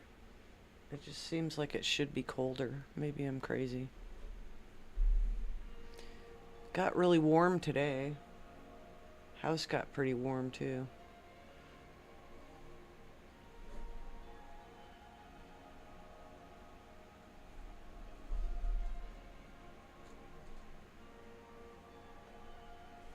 Okay, I wrote myself a note to definitely come back and check out this nebula. And I'm probably going to have to spend some quality time on it to get anything really good. But where I'm in a different mounting setup. Yep. But since I've got the Alt-Az mode sidetracked for now, I've got a better tracking ability of a lot of this stuff, so should be able to get it imaged anyway. What I'll do is I'll just start compiling a lot of the shots, and I'll play with some in Siril and see if I can make any heads or tails out of that. That program's a little bit daunting just looking at it, so we'll see. We'll see if I can figure it out. I figured out Photoshop pretty decently. I've worked with a couple of other image editors, so it can't be all that. But we'll see. It's just, it's kind of complicated. So, we'll see. We'll learn. We'll do stuff and we'll learn stuff.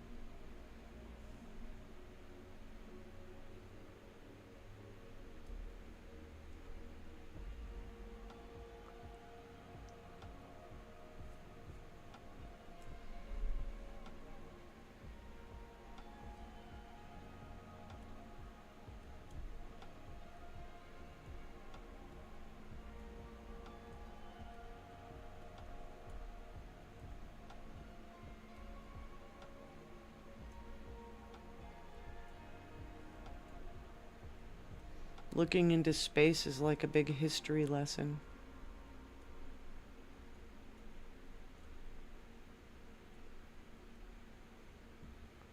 Like you said, we're looking into the past.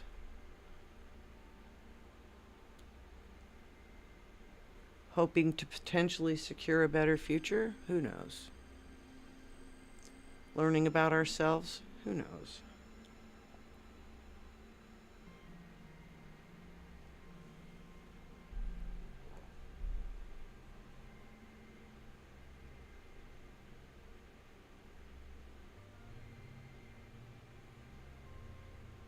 Is that another alien?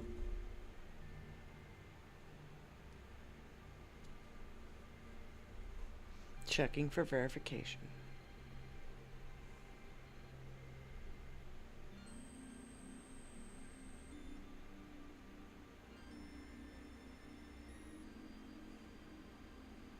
That was totally a freaking alien.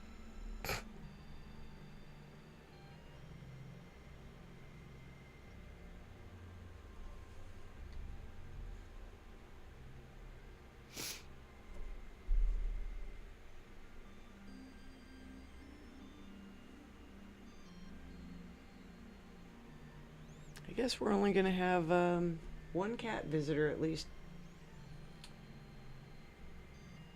One that we know of. I like history too, way.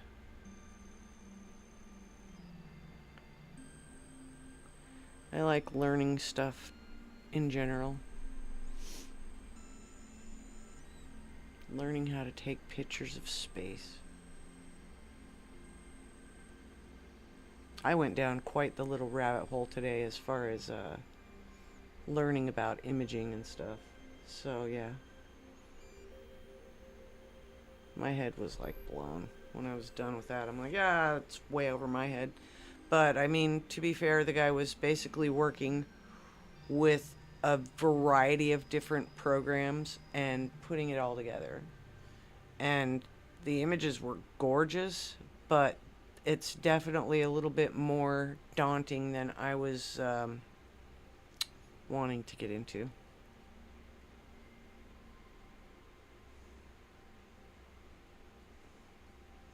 maybe down the road.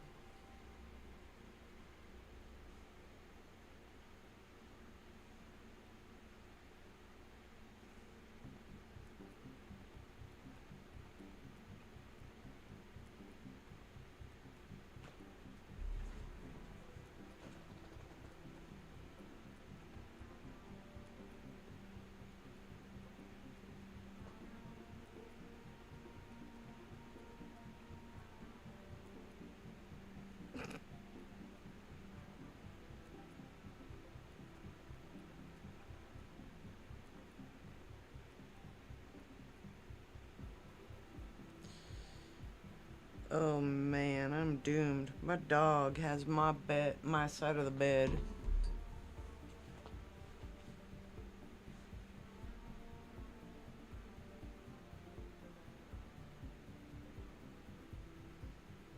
It is. You are correct, Way.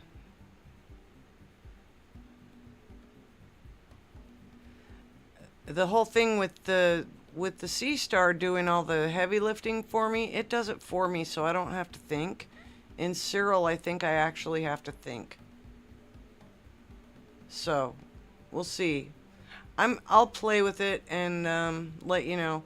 I mean, it's been a while since I've even done anything screwy in Photoshop, so I'm gonna have to re-educate myself. All these tools are it's a different tool to begin with, and because of it being a different tool, there's gonna be a complete learning curve on a brand new program. So I got it installed today. I looked at it for a second. I had watched a video on it, and I got this much. You know, I know enough to be super dangerous right now. So I didn't want to bust anything.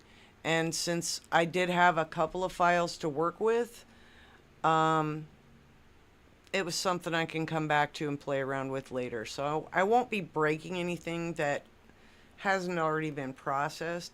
I pulled a bunch of data earlier, so I have some data on the hard drive that I can play around with.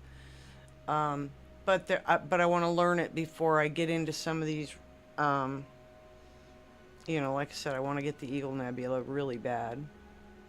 I'd like to get a couple of other ones that are just, to me, very gorgeous. That one is absolutely gorgeous. And like the first time I saw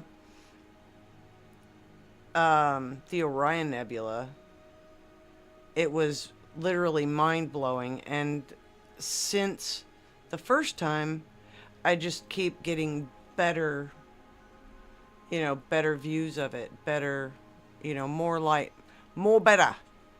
I mean, the more you get, the better it is. So, and now that I'm gonna basically get more comfortable with using this mount setup, it just is a little bit more time consuming to set it up. So, the original purpose was to make it very easy to set up, and now I want it to be a better overall quality setup. And it does make a difference. I'm noticing almost immediately that it is making a difference. So, because I don't have the greatest, I have light pollution because of the moon right now, and we're still getting some good images coming in. I want to do some more testing. I want to play around with it some more. I definitely want to get under a nice dark sky. But like I said, I want to capture that Jupiter transit. That's going to be super neat. And that's also going to be me standing outside with my other telescope, looking through the eyepiece, because that's impressive too. Sometimes the pictures don't give you the justice that the eyepiece does. Hey, welcome in, Bobby Ramos. Good to see you, my dear.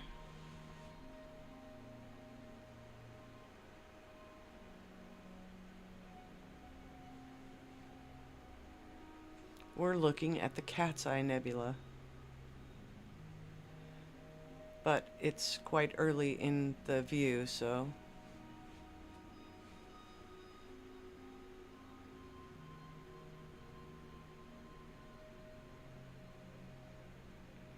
Pretty much way. I mean, everything is light years away, so distance is measured in light years as opposed to miles. And yeah, they're not. Some of them could be gone by the time we actually see them.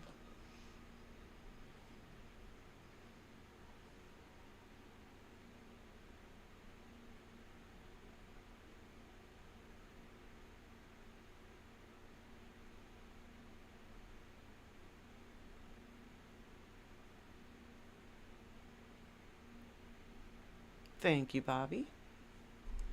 I need to get some more coffee, dang it.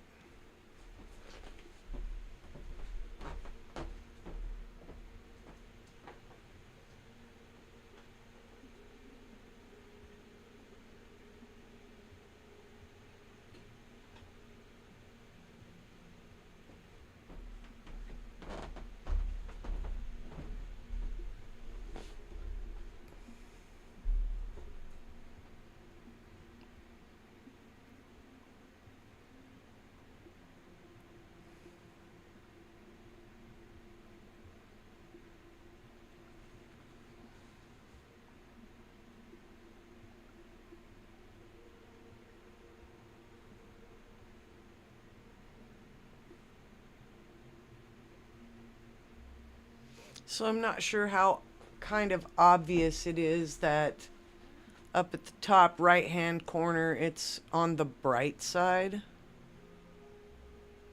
So essentially what we're imaging is the nebulous area in the middle, and it's going to take me a good while to get that nebula to come in. And I'm going to get stack failures because that moon is just starting to get really, really strong out there. So we might have to bark at the moon here in a minute. Which I'm okay with, too. It'll probably be a whole lot easier for me to track the moon tonight, too, because, you know, the mount will make a difference.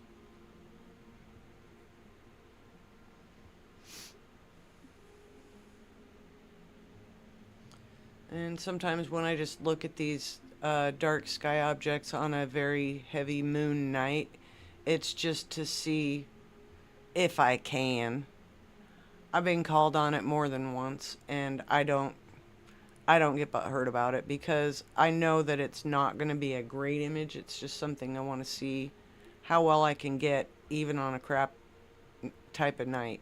So this is definitely not a deep sky object photographing night. It's just goofing around and having some fun. Looking at what's out there. But this is one that I'll definitely come back to. And depending on, you know, the weather towards the middle of the month, then I should be able to at least get something a little bit worthy of keeping. But there's just so much bright. There's so much bright out there, there's no way I'm going to get a good shot of this tonight. But it was fun to look at anyhow. You can see a little bit of color in there, just not very much. It'll take some time.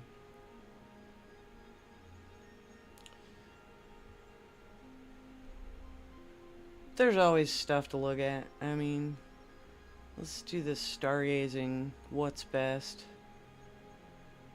Like, we did that. M57's fun. Where's this one? This one's usually an easy one to get in really quickly. It's good and high. We'll just take a quick look at it. It only takes just maybe 5 or 6 frames for this one to start showing its shape. So it's kind of a fun one.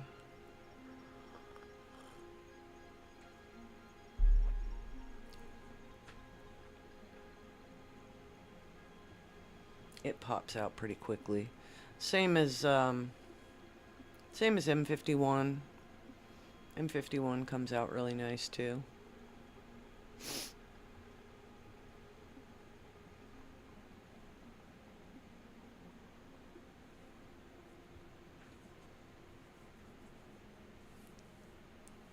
Way I like the ease of use of this thing, even in like I said, even in alt as mode, it does a pretty darn good job. So if you're in a hurry and you just want to look at some stars, it's definitely an easy way to go about it.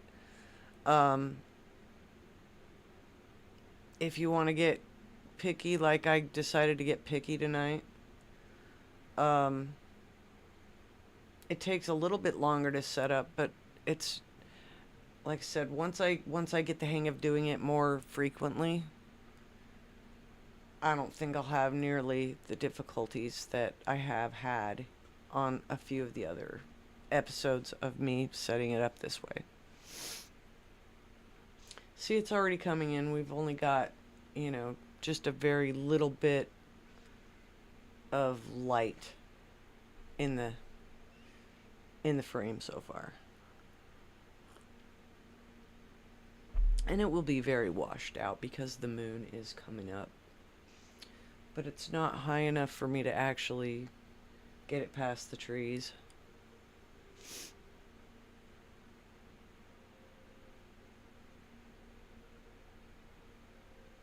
But the trees look cool.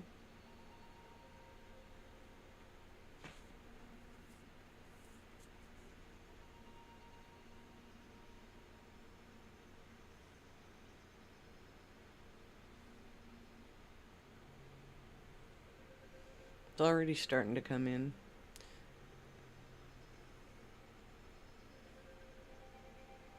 Such a nice little spiral galaxy.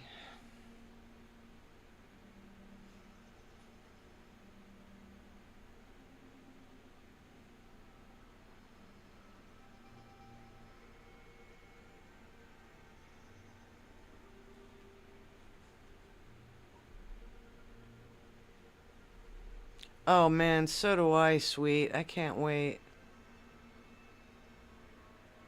About a month, roughly, and that'll be a primary go outside, set up this way, stare at it for a long time.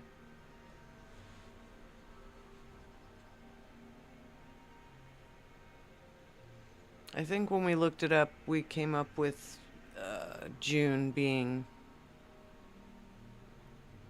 July. It's a summer nebula. So I'm stoked too. I can't wait to see that one.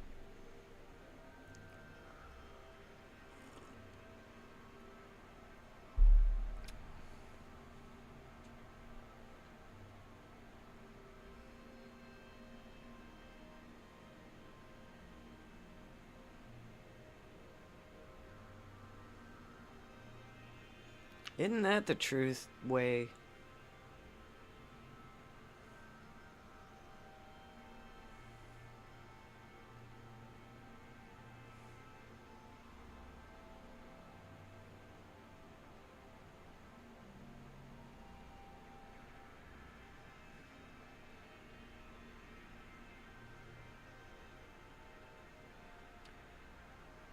Between the telescope and the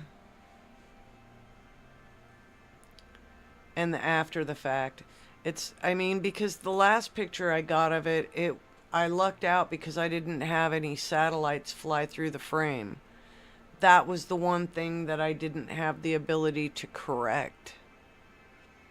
Now I have the ability to correct that. I can just basically throw out a frame that has a satellite in it. So yeah, the Eagle Nebula is definitely a revisit. The Crab Nebula is probably a revisit. The Cat's Eye Nebula, I'm probably going to revisit that next session. Because why not? Next time I take the scope out, I'll look at that one again. Since we're on the backside, so we're in a waning. The moon's waning. It came up a little bit later tonight, so I had a little bit of darkish sky. And by mid-month, it's going to be dark. So, we can run with that. Pizza party. Yeah, that would be. I mean, as far as grabbing the data, absolutely, we could just like stare at it all night. We could poke some, throw in some slideshows periodically to break up the cray cray. But basically, yeah, it's not a hard one to look at. And the more it came in, the more beautiful it got. It was just, it's pretty. It's a pretty one.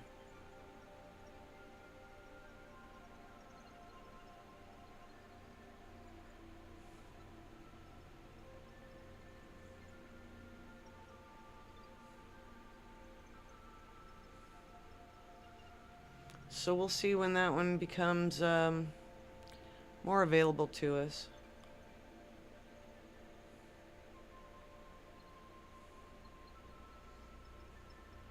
See, here we are looking at a nebula that's got 2 minutes and 30 seconds worth of light available to us, and it came in that quick. That was kind of why I wanted to do it, is just some of them come in really quickly, whereas others you literally have to wait for it.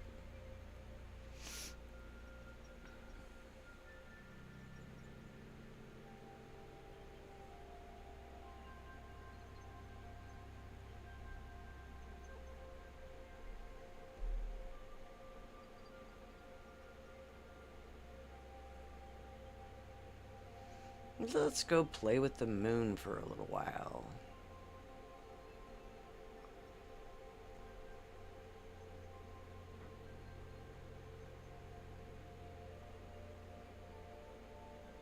Oh look, it didn't yell at me to calibrate it.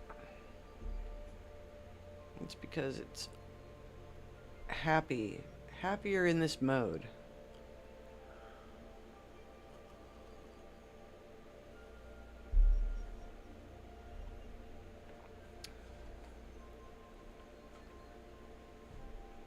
Sweet, I was pretty tickled with the Horsehead Nebula too. That one turned out pretty awesome.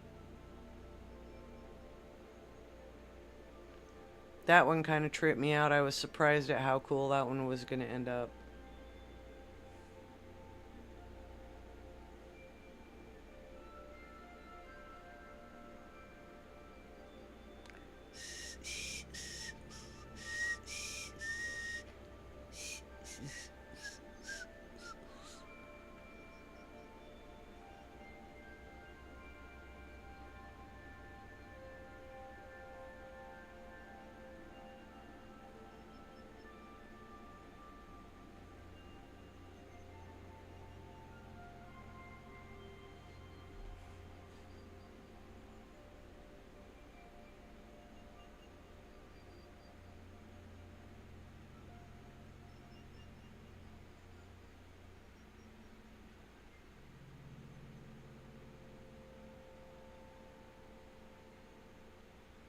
That's what I'm saying. That's why I say we could let it just go ahead and pull in the data all night long, and then look at other stuff from the computer.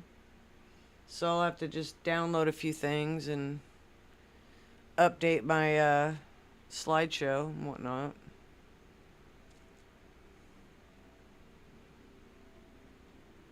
And then we can just do a start to finish crazy long. Are you kidding me? Okay, it's still behind the trees then. How rude. Let's go look at...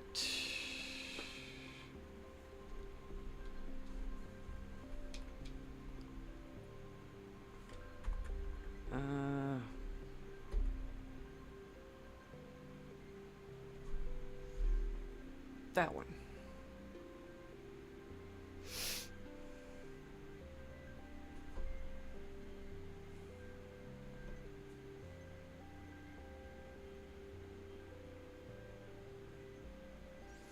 We're going to a double star that's really pretty beautiful. And yeah, I've looked at this one before. It came up on a on one of the videos that I was watching. They brought it up. Good morning, Dean. How are you?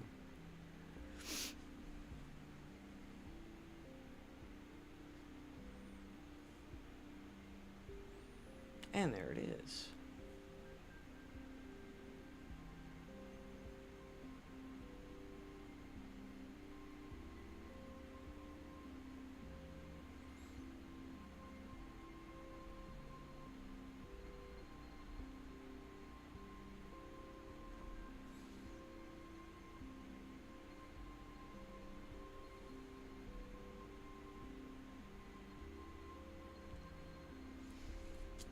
Let's see.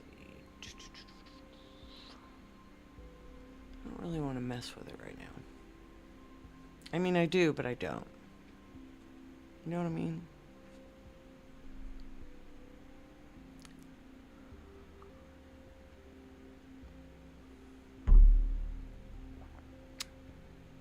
Welcome in, Jace. Good morning.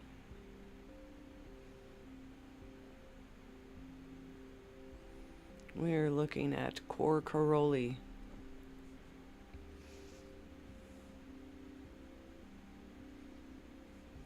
Just kind of poking around here and there.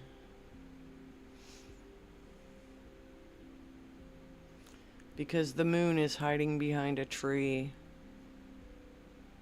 And so is Jupiter.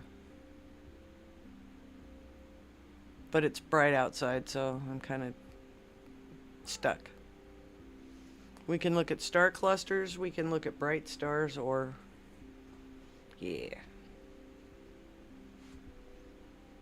Or we can look at a slideshow of stuff I already looked at.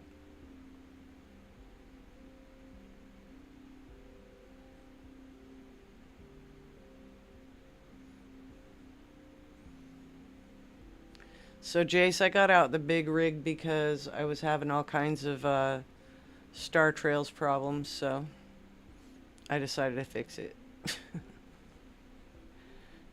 It's a little bit longer to set it up, but it's definitely been a pleasant experience tonight as far as viewing goes.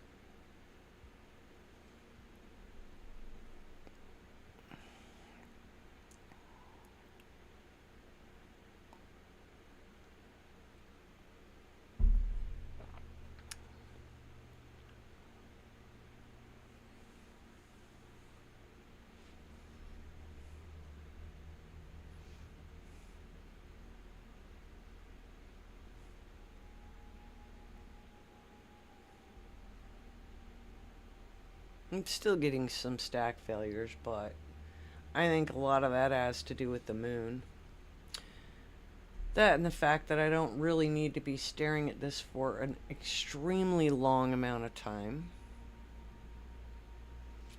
Okay, I'm going to screw with some stuff because I just have to.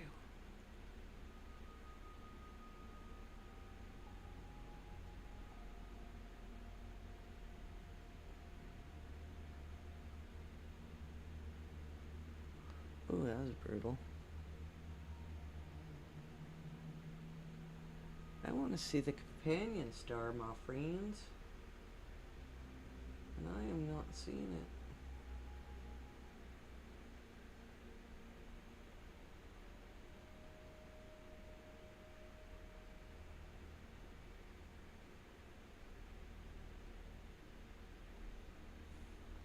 Still pretty gorgeous, though.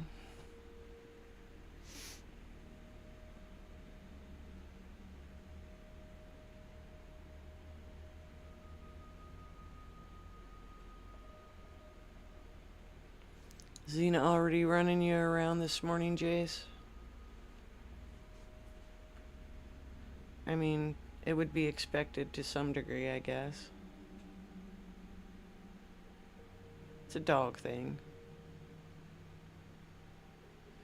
My Xena has taken over my side of the bed, so if I want to sleep, I might have to go to the couch or box with the dog.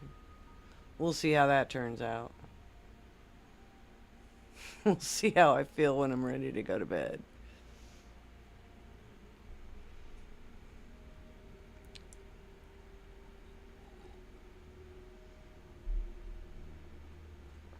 Welcome in, Julie. Good to see you.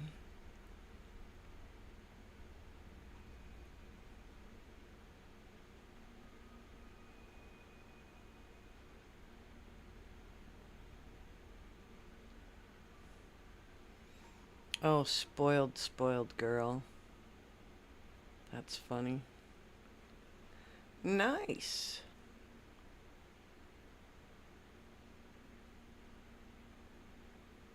Yeah, I have a box of, I have a small box of telescope parts for my other telescope. So, Jace, you do know there is going to be a double transit on Jupiter later this month. I believe it's the 15th or the 16th. Don't fact check me just yet, but check it out because you might be able to see that as well. Definitely going to be cool. Two moons transiting the front side of Jupiter, so you get to see the shadows on the planet. That's kind of why I want to get my other telescope functioning, so I can actually watch it. If I can photograph it, great. If I can watch it, even better. Sounds crazy, I know, but I'm funny like that. I kind of miss the heavy old bugger. It's been a minute since it's been working.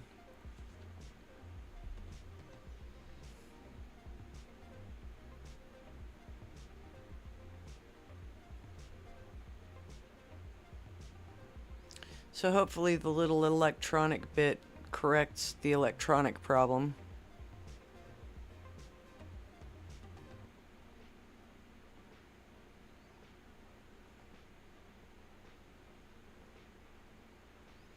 I'm not sure if it's the Lyrids, but I know there is a meteor shower this month, and it was supposedly going to be meh because of the moon.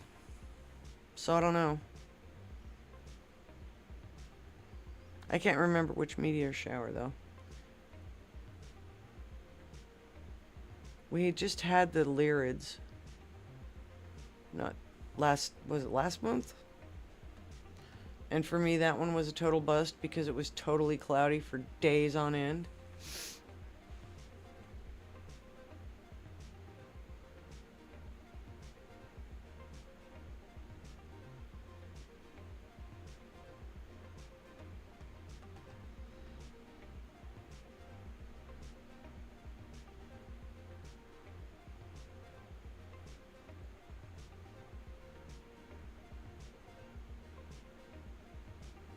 Oh, okay.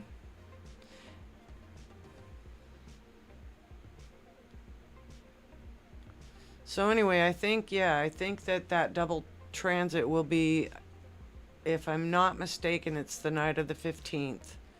But I'll have to go look to be sure.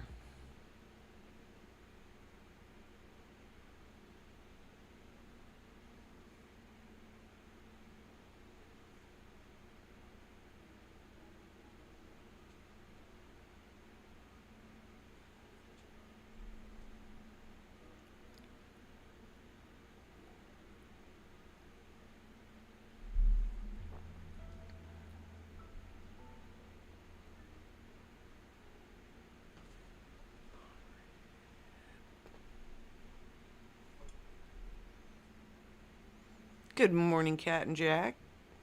Welcome in.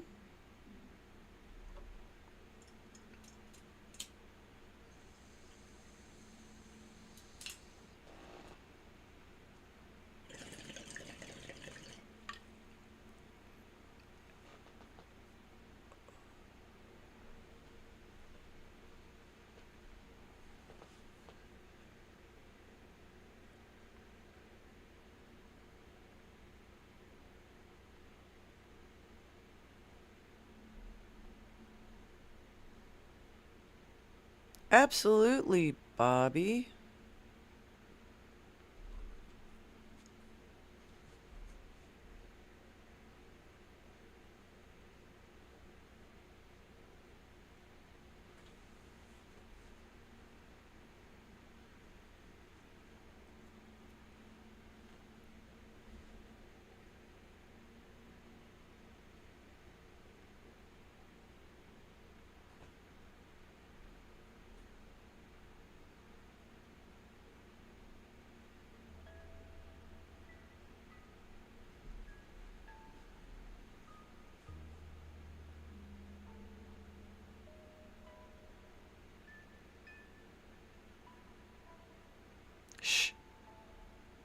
You behave, Jace.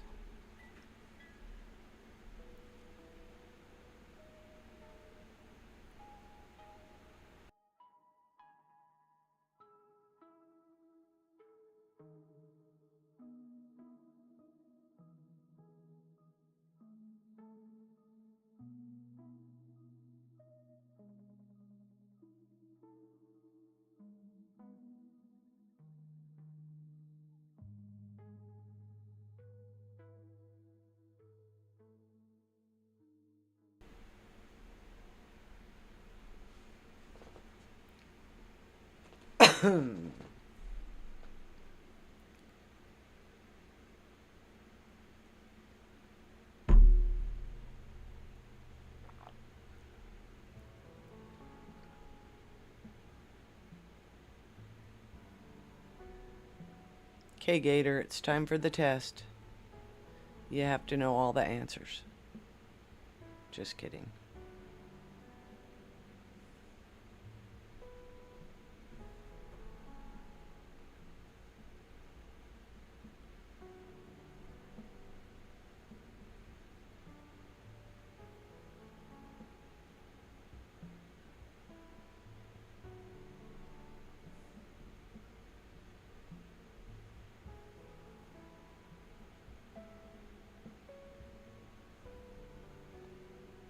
Let's go.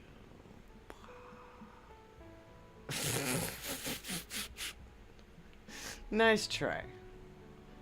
Nice try. I wonder if Pan-Stars is up yet. Ugh, dang it. I want to see that one. I want to see Comet Pan-Stars. And I might have to stay up until dawn or something crazy. And that's just not happening. I mean, not on purpose anyways.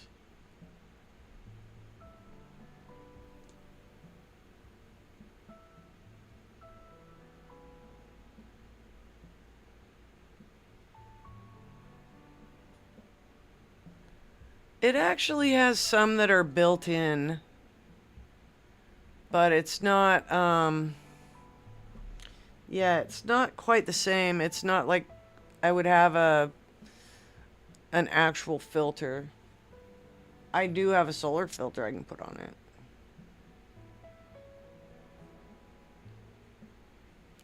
Alright, take care, Dimmy.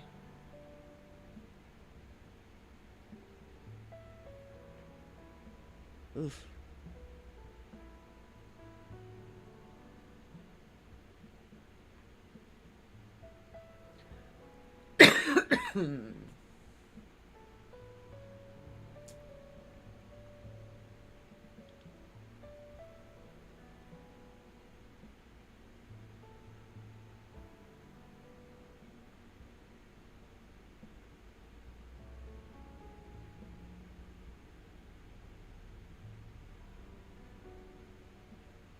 Okay, well, that was interesting.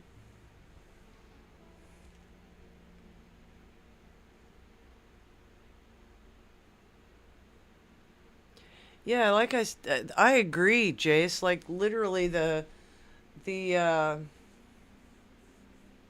they come out really nice. And also be aware that some of these images were unable to be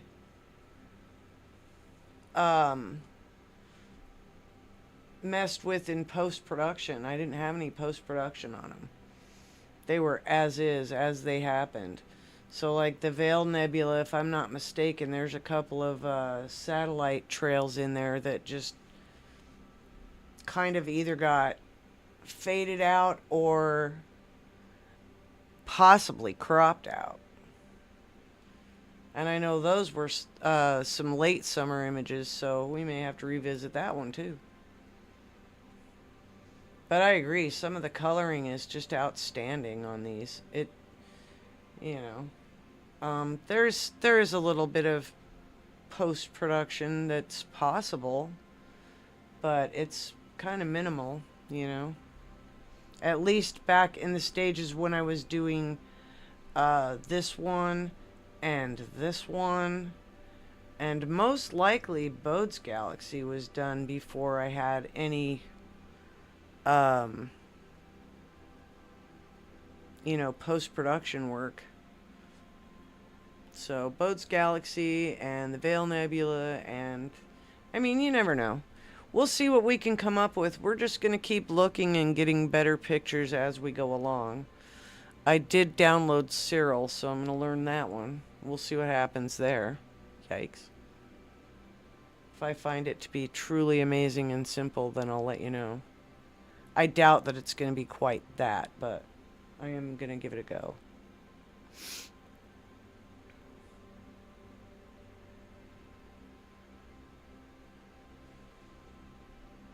But I definitely want to get into the stacking of a lot of these, because I know I can get better images than what I have now. So why not?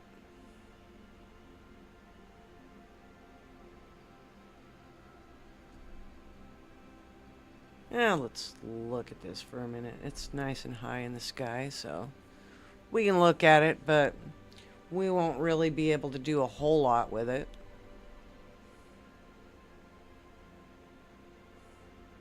Absolutely raw. So what it does, Way, I can show you here in a couple minutes if you're down. I won't stick around on M51, but I just kind of wanted to bring up M51 to show you how quickly it comes in as soon as it finds it. And it found it really quickly. I can see that it just needs to center it a little bit. Ta-da! There it is. That's M51. But what it does is it brings in a substack. And with your substack, you end up with a whole bunch of individual images, and then you stack them. So much like the Photoshop realm of things, if you're layering images, it's the same concept. So instead of actually having to do the keyframes, the telescope pretty much forks that information into it. I think that there is some things that you can do within Cyril and in other stacking programs to line up your keyframes and whatnot, basically your sequence stars.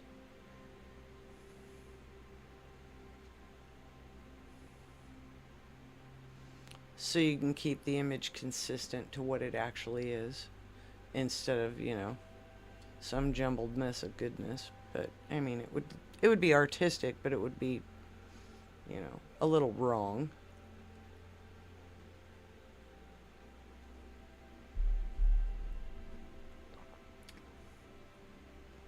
But yeah, M51 comes in really quick, even though we've got a moon in the sky. I want to go out and take a look and see if I can actually see M51. It's coming in, but it's coming in. I mean, that's 10 seconds worth of image there, so that's actually pretty good.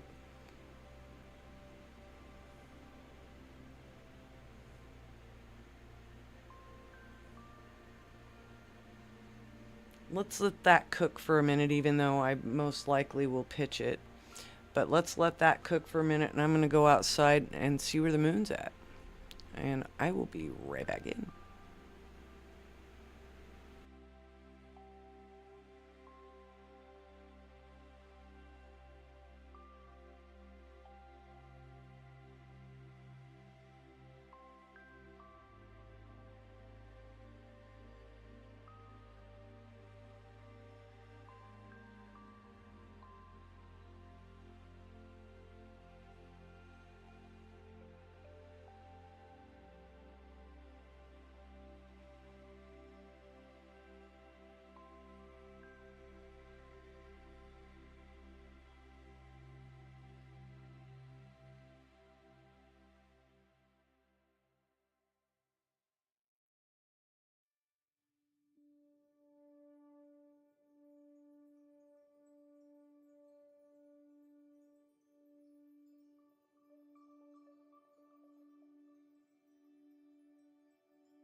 I found a video for a guy who had actually did he did a spoof video on April Fool's Day for a lens attachment that clears the clouds for you. And the video is hilarious. You would love it. You would totally love it.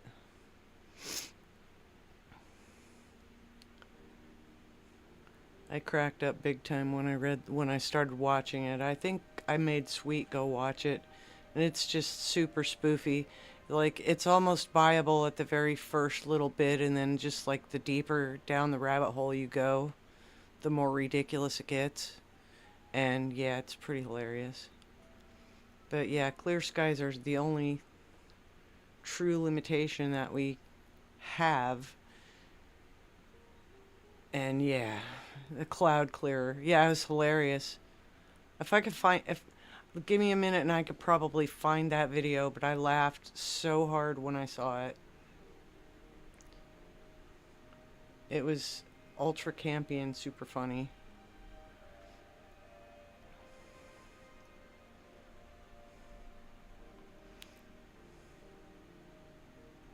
Okay, so this is what we're gonna do. Way, are you still here?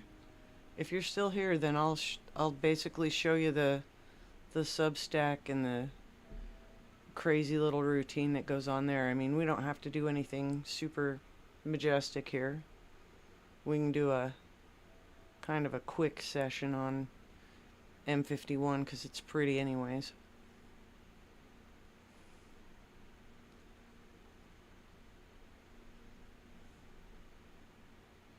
Such a cool little spiral there. Okay, you are here, good. Okay, so we've got 3 minutes and 10 seconds. Nothing spectacular. We're gonna just put the kibosh on the imaging here. And it basically disappears as soon as you tell it to quit it. So then we can go into here where we have the ability to do a deep sky stack.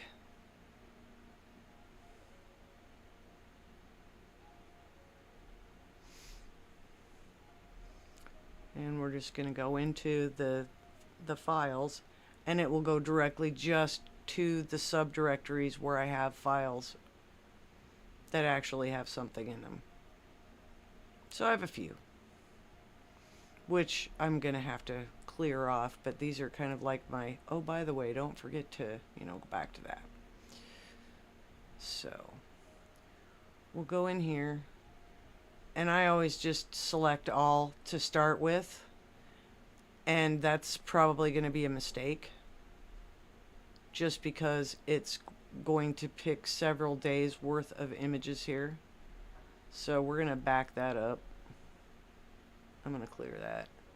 And I'm just going to grab tonight's only.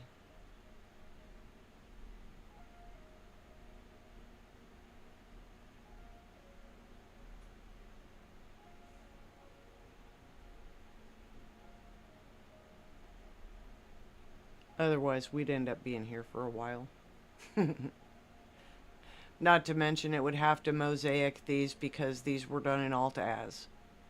So. Alright, Robert, thanks. You have a great night. Appreciate you coming in.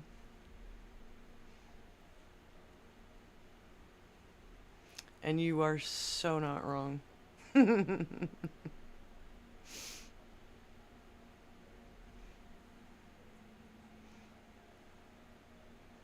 So all these are actual raw files, and you have to go into a setting in the telescope to tell it to save the raw files. Otherwise, it will only it'll only stack on the fly. And when it stacks on the fly, you end up with all the satellite crap and, other stuff that you don't want in there.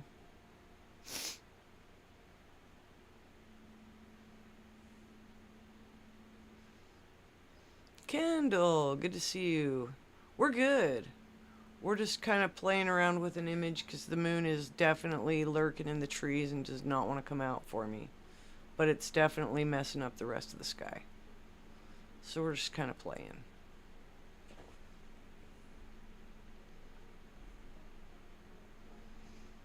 Okay, so that's probably a little bit better than what was produced before. It just basically, it's the same set of images though.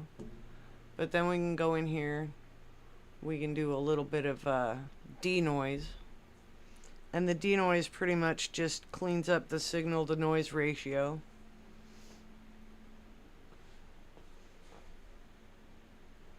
It gives it a little bit clearer look.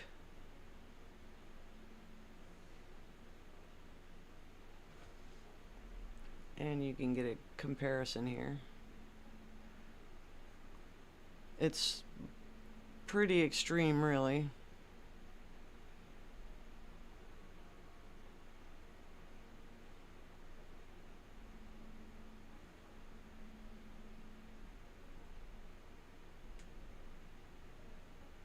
Looks pretty nice.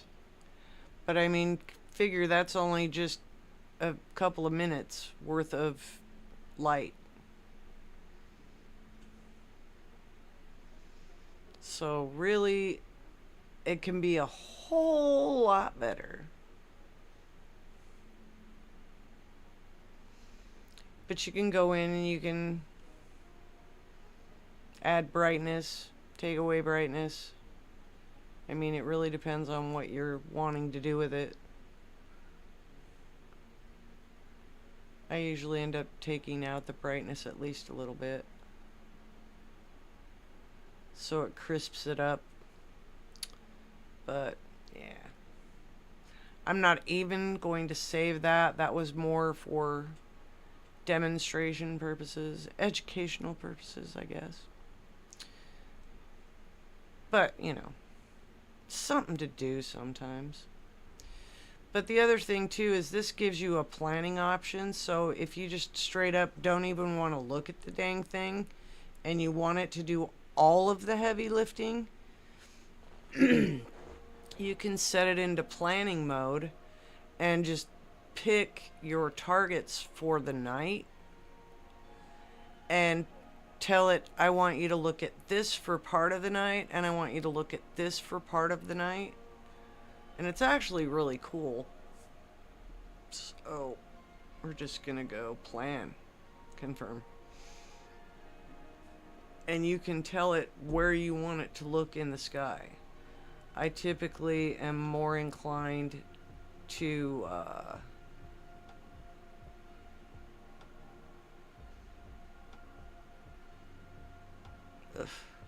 okay, confirm.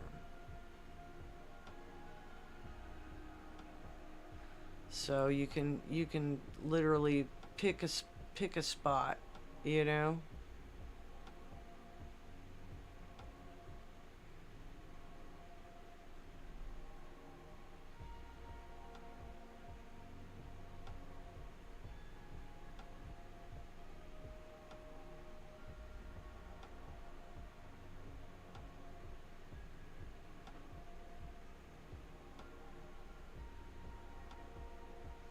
And tell it what you want it, and you can tell it when you want it to do it. I think I'm gonna have to go in and do a little bit of looking on this to remember how to work with the plan. I've never bothered to do the plan because I'm always wanting to look at it anyway. So I just typically go into here. Sometimes I'll end up going into the more. And depending on which direction of the sky I have to work with, you can actually filter what your time frames are. So for me, 1900 is not all that great anymore. So 21 to probably 2200, and then I can take it out till, say, I don't know, I'll go say 3 in the morning. Yeah, 3 in the morning, 4 in the morning. And give myself the whole sky, go okay, and it'll tell me what I can look at. Which is kind of nice. Which one was I looking at earlier?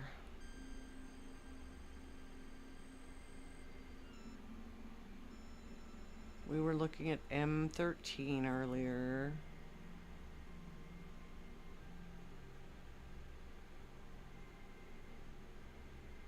Oh, let's go look at this one. In the west. Sure, why not?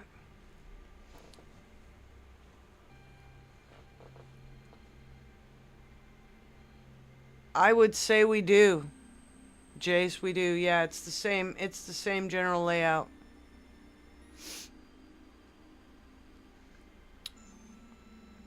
I'm definitely looking into an ASI at some point. So we'll see. We'll see if that's something I can get into later on down the road, but yeah. Depending on if my other telescope decides it wants to make nice, then I can possibly look into an additional camera at a later time. Yeah, I love the, I do like the, I like this general layout. I am comfortable with this program.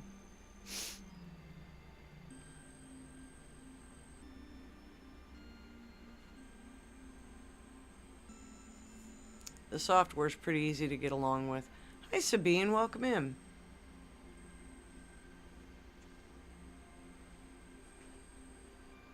Crap, I lost my coffee cup.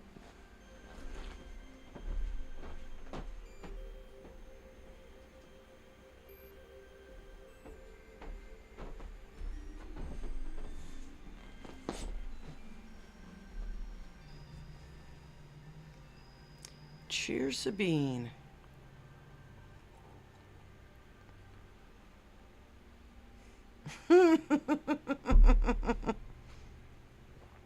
You can ask my advice, but I can't guarantee it's proper.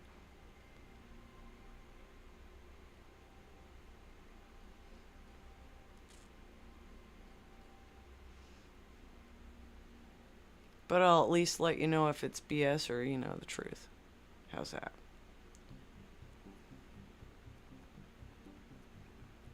Sometimes I make crap up. Just kidding. If I don't know, I will let you know.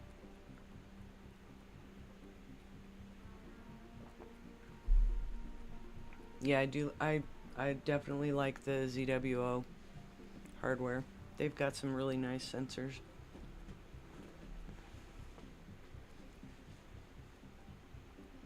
And the software is pretty user-friendly, so.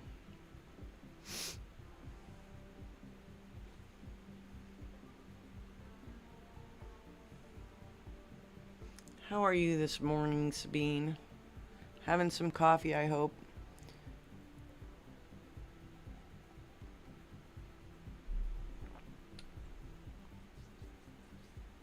Is it 7 o'clock there? 6 o'clock? What time is it, you guys? You gotta fill me in, because I'm confused. Then again, I'm up past my normal. But, you know. If it's dark, I'm probably up. If it's clear, I'm definitely up.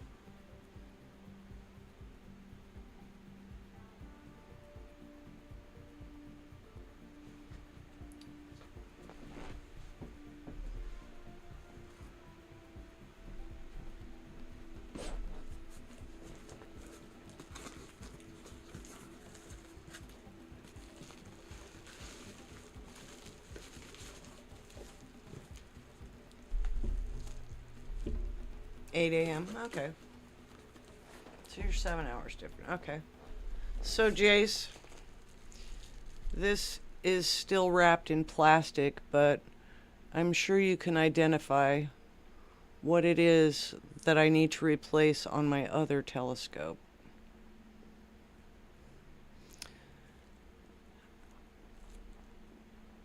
It was, this has been a long time coming. So I'm really seriously looking forward to putting this on the other scope.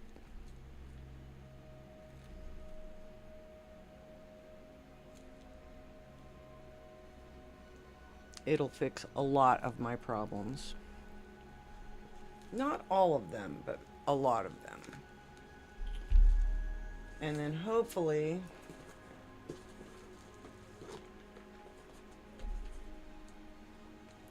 this little widget fixes the other problem. It's literally just a tiny little module. And yeah, I've been procrastinating and I couldn't find the parts. It's a refractor.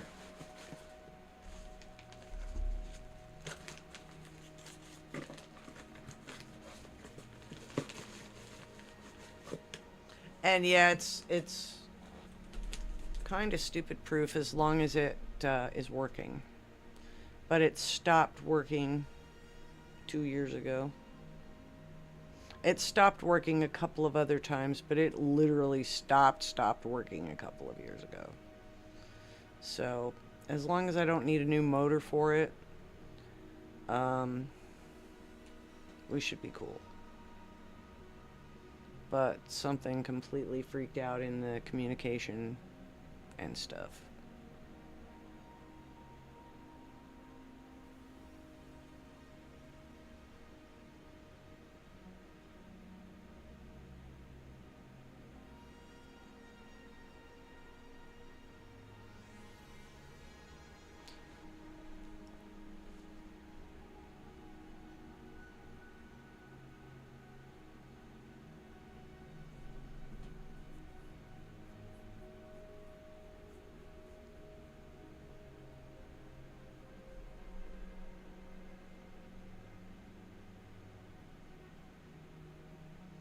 Dang, I forgot what we're looking at. I mean, it's an NGC object. But I can't remember what it's supposedly called. So let's see. The Whale Galaxy. Okay.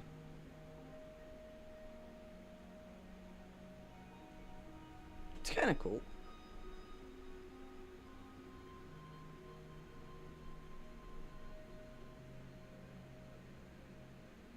It's coming in actually better than I expected it to, so.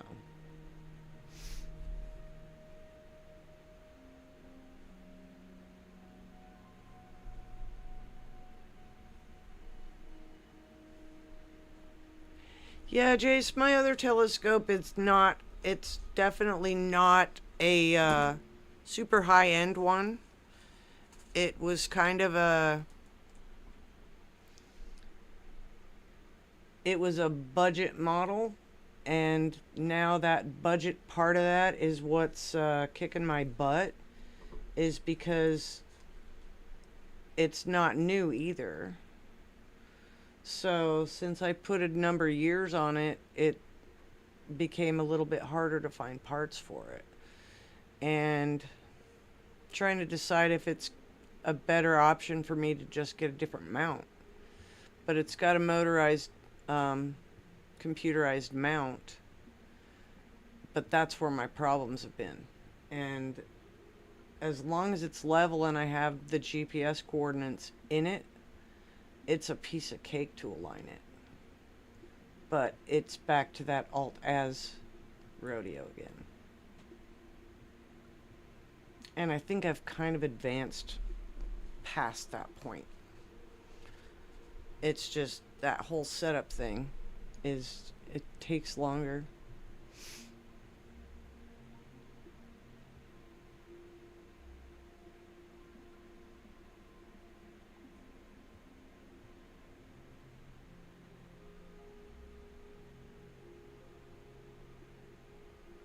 I hope we end up with some really nice weather here this summer. We did get the mobile Starlink package. We need to actually give it a whirl. Make sure it's all working and everything's cool. But we got the mobile Starlink package. So when we're out and about, we can actually still do this. Welcome back, Sabine.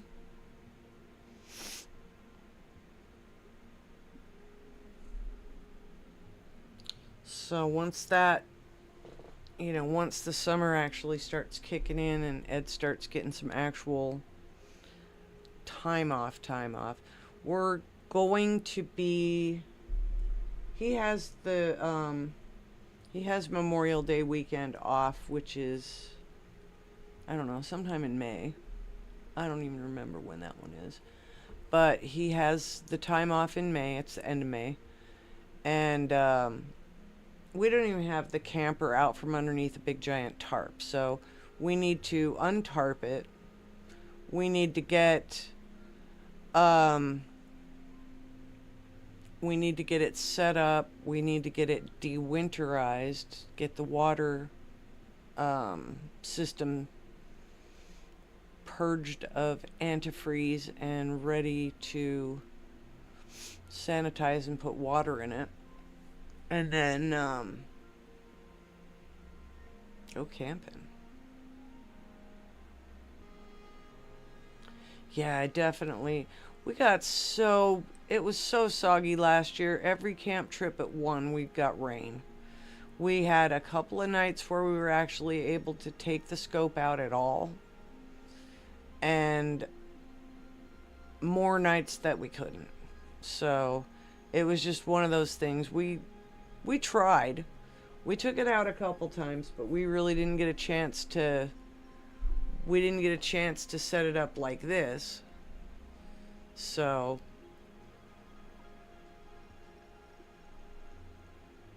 I can think of maybe 3 nights when we were actually camping where we were able to use the telescope. Last year, once again, we were dodging tornadoes and storms. It was wild. I mean, the fact that we had to go back to where we had just left in Wyoming when we were on our way home was not the worst thing, but also not the best thing either. But we will have some fun. Rain, shine, we don't care. Yeah, it takes a minute to get everything all back in gear. Just got to get the water system set up. Do a little bit of cleanup. Set up. We still need to do those windows. We got new windows to replace the windows we had problems with.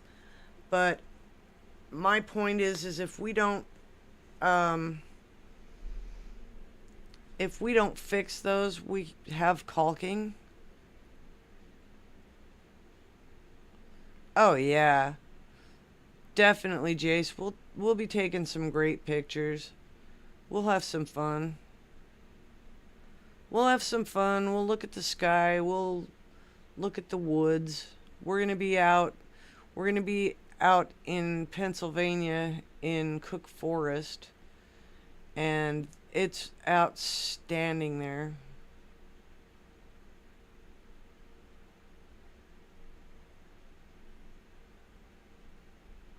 I bet, Sabine. Oh man, it's a lot of work, but it's so worth the work. Once you've got your little campsite set up, it's just so relaxing to just be outdoors.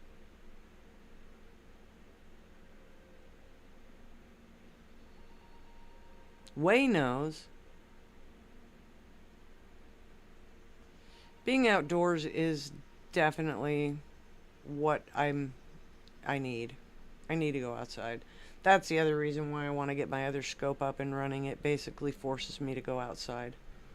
So as much fun as this is, it's just as much fun to have my eyes stuffed up to the eyepiece. So what can I say? I definitely like that side of it.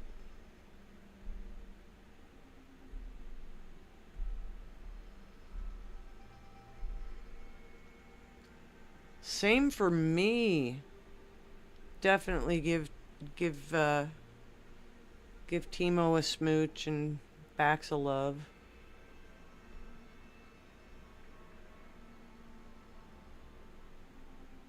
Exactly, Jace.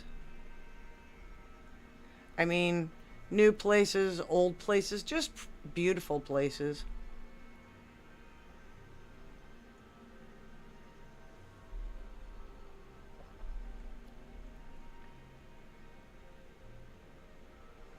Yeah, he works those really early hours. He's been working a bunch. He's a good guy. We miss you, Timo.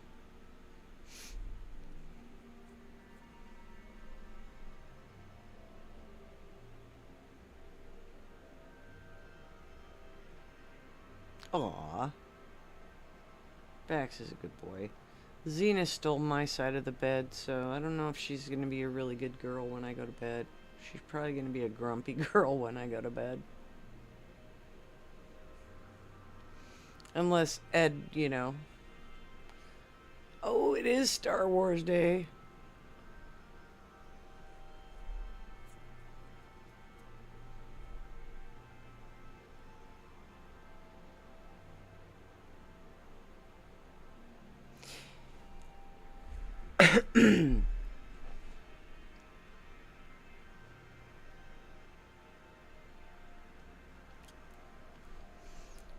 My Xena might have to get a boop on the head if she's mean to me when I go to bed.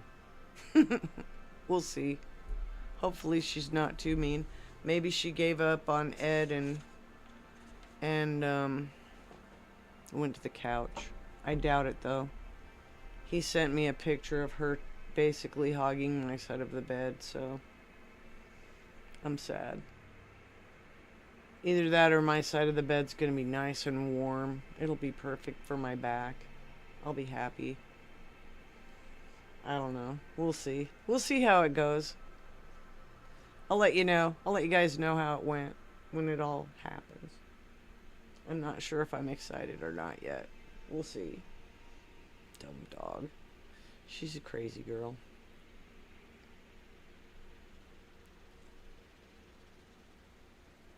I wonder if that moon is out yet. Can I see any... oh, heck yeah, I can see shadows from the telescope. We're going to the moon, guys.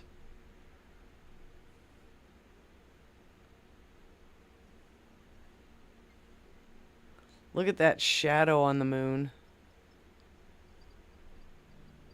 Or the shadow from the moon. Oh crap, there's a train going by. This ought to be interesting. Okay, we're gonna have one bouncy moon here in a sec.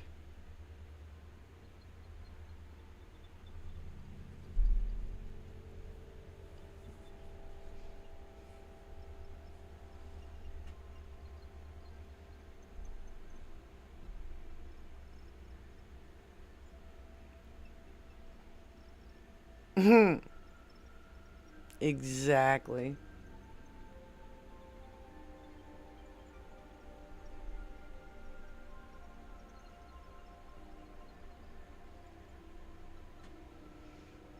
I'm quite sure my noise canceling is taking that train out, but boy, it's a loud one.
Not Buzz Lightyear.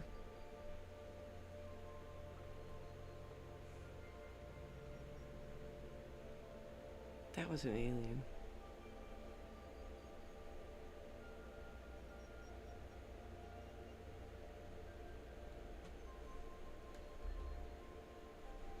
Maybe it's gonna be a Beyond, because, yeah.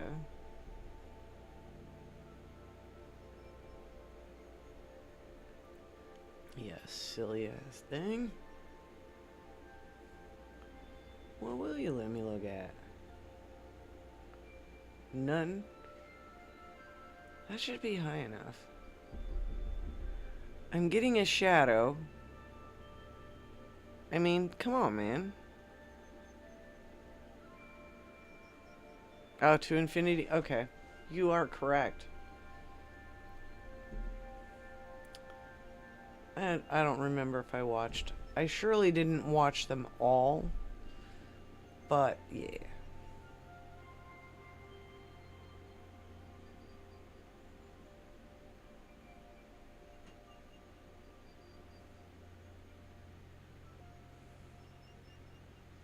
Well, there's Demi's favorite right there.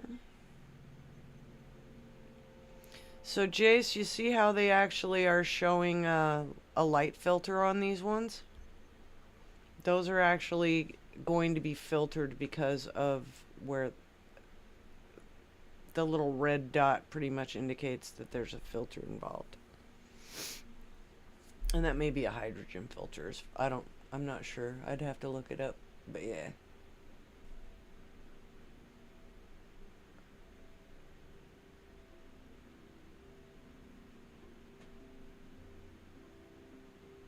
But it actually does it automatically. You have to force it to not do that.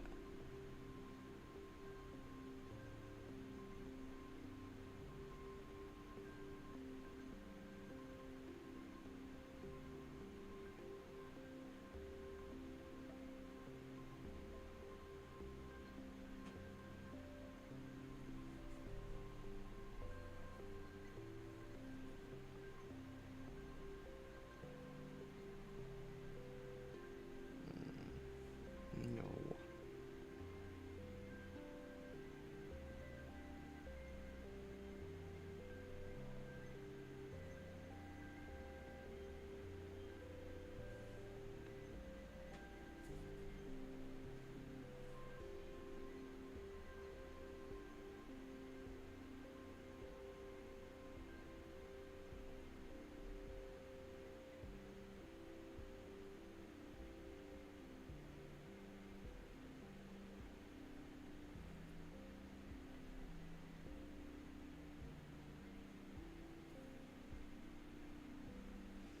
Though I'm not quite done yet. I'm having a hell of a time getting the moon, though.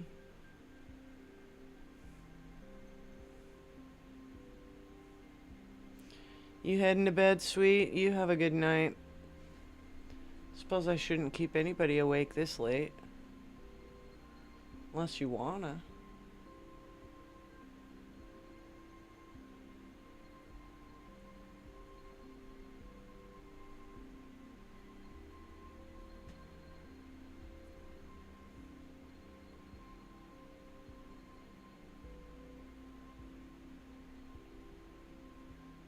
Oh, let's go look at this one for a minute.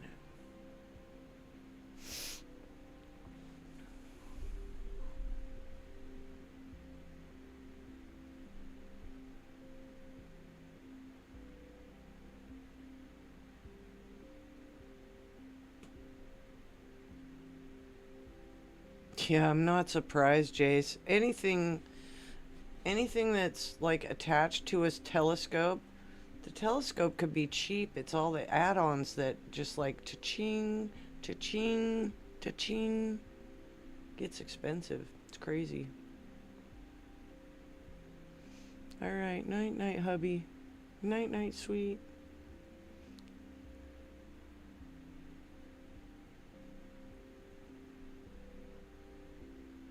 Yeah, I like star clusters too. They're cool.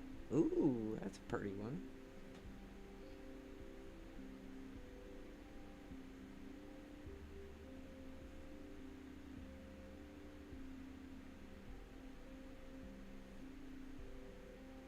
This will be kind of fun for a minute.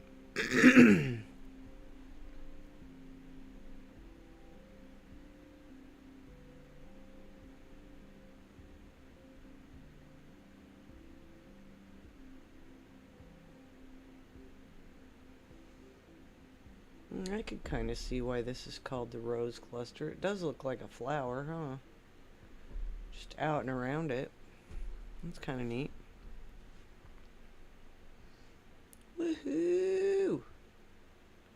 Yeah, if it does stack, we'll see. We'll give it a go. I'm gonna step outside and look and see where that dang moon is, so I'll be right back.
All right. I just got a good little visual treat outside. Unfortunately, because of the location of the trees and stuff outside, um,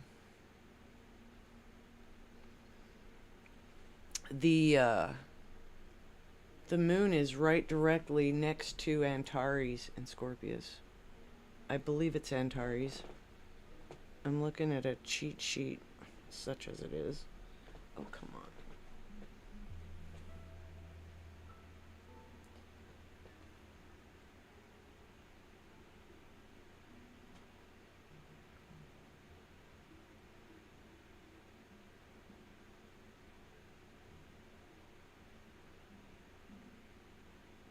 Yeah, Antares.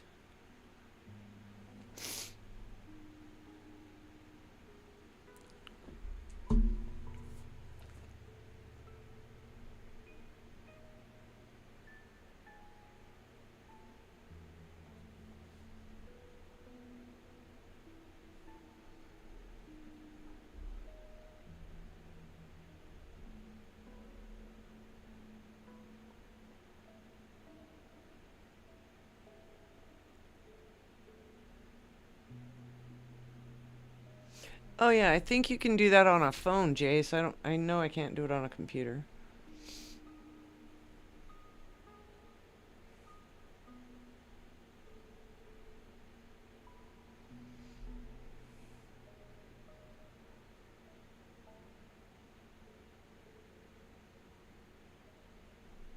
I mean, I can zoom in on it too. Little bit.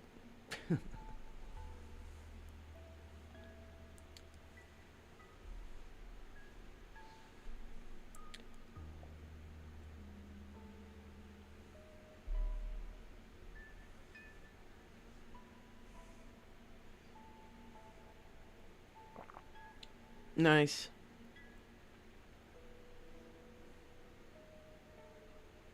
I do like the coloring of some of these clusters. They're just amazing just to look at.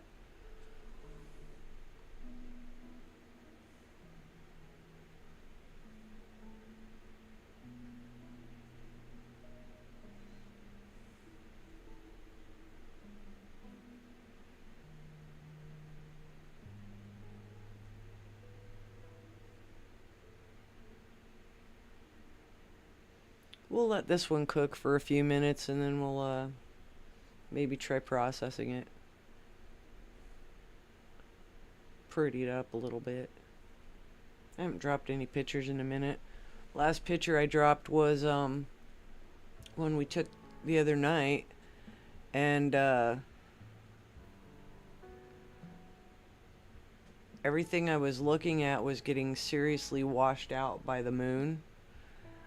But I went outside and got a pretty nice looking shot between the trees of the moon. It looked pretty nice.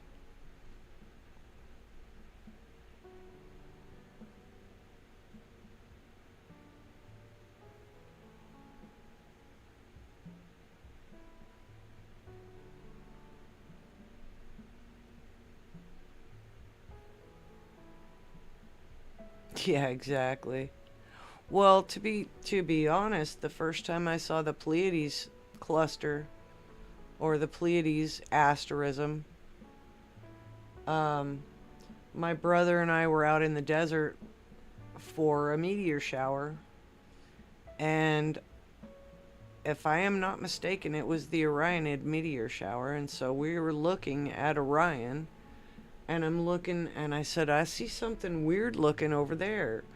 And I happened to notice the Pleiades and didn't really realize what I was looking at. And then I had a laptop and I had a program on at the time, which was all the rage, was a program called Starry Night. And I opened that up and I found Orion and I found the Pleiades and I found my binoculars and I looked at the Pleiades for the first time through my binoculars and I saw the question mark there, and I'm like, okay, I will never be able to unsee that. And so now anytime I have good, dark, clear skies and Orion is up, if the Pleiades is up, I can always find it.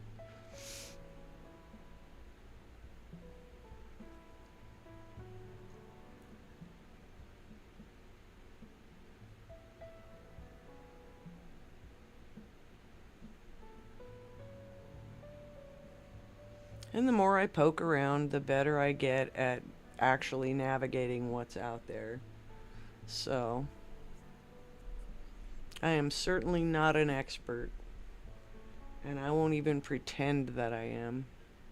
Yeah. Oh my gosh, Jace, that was so many years ago. I just call it the big giant WTF in the sky. 'Cause it is what it is, you know? The giant question mark. It's cool. I like it. Definitely a favorite. Oh, there went a satellite.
So it's kind of cool to watch these live stack moments, but it's more entertaining when you are able to pluck out that satellite that decided to be an invader, or add a whole bunch of them together and make it look like Star Wars, since it's Star Wars Day and all.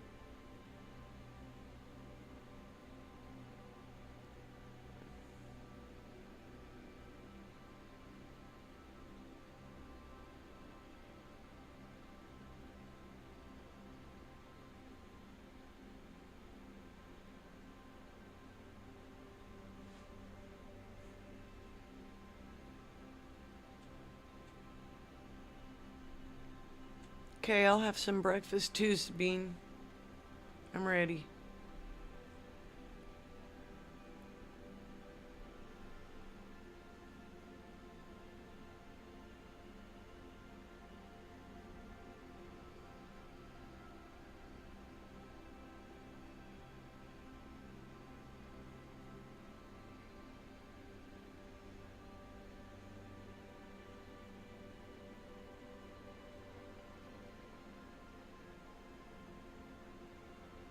Dun dun dun dun dun dun dun dun dun.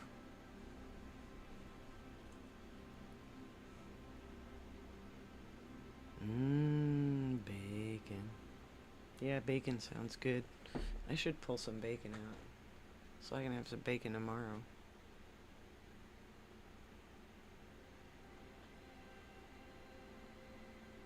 Because that's one thing I do have is bacon.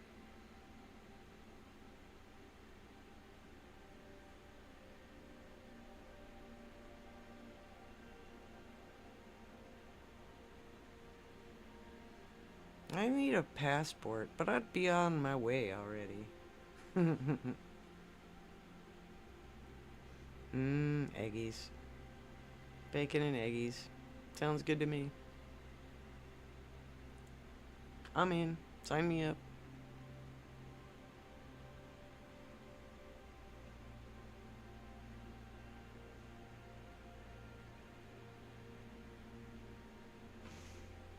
Let's roll with this. Let's see what we got. We don't need to go for a really long time on these clusters. You can overdo it, really.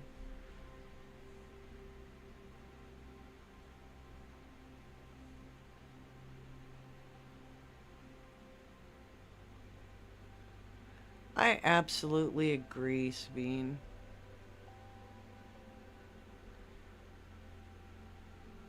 A good breakfast and a good conversation is always a great day.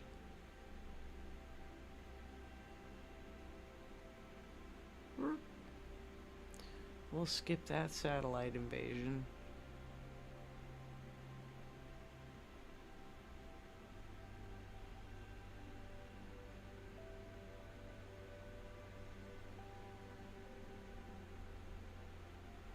That'll do.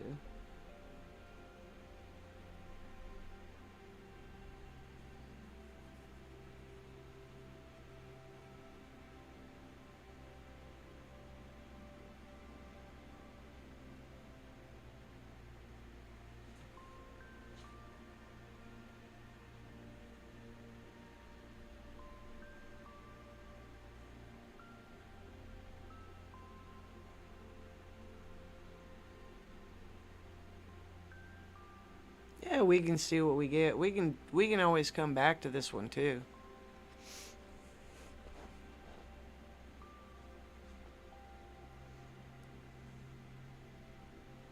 We'll play. We're just playing tonight anyways. We did not have a plan. We just decided, okay, well, it's clear. Let's look at some stuff. And I'm pretty sure that's in my description that I did not really have much in the way of a plan. And that'll happen. Excited 52-year-old. Ooh!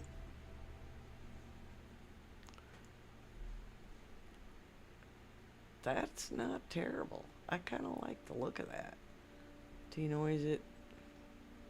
Fingers crossed.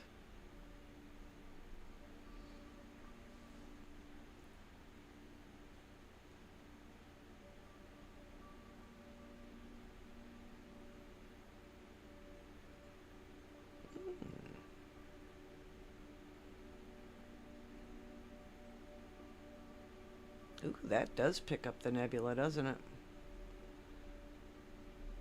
It's not extreme, but there's definitely some,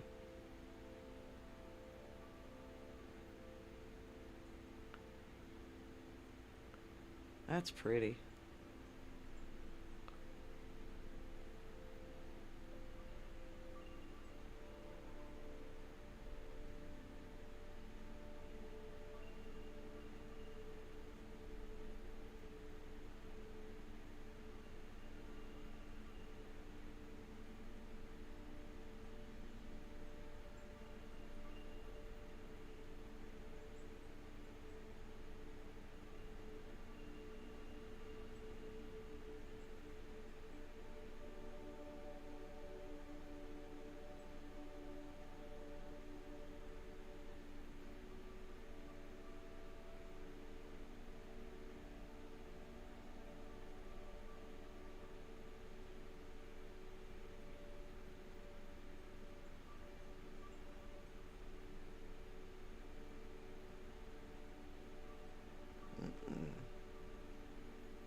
Ooh, that kind of looks nice with the adding that warmth in there.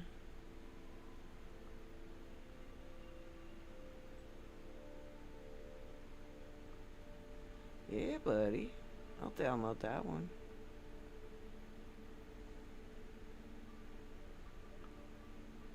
I gotta have something to save, you know?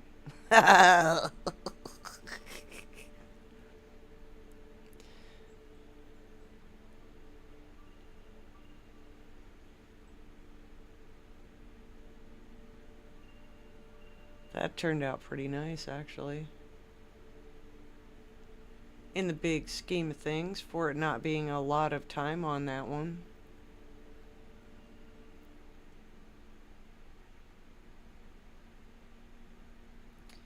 Hey, have you seen in the,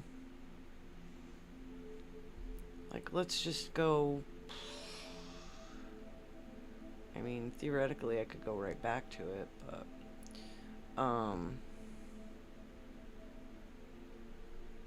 Where's this at right now? That's kind of far away. Oh, where's this at right now? That's even farther away.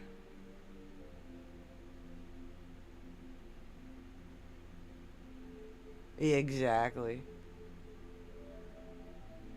That should be pretty darn high in the sky. There's me a good choice. Okay, so I don't know if you knew, Jace, in when you go into your stargazing mode,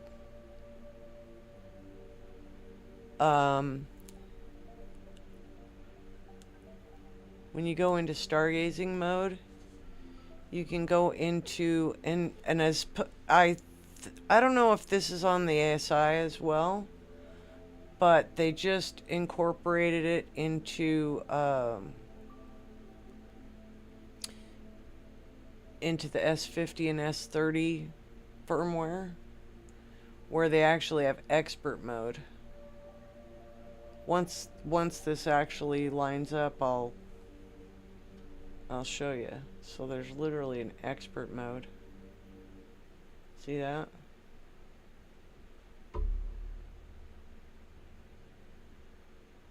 And it gives you all these extra crazy little settings that are mildly unnecessary, but yeah,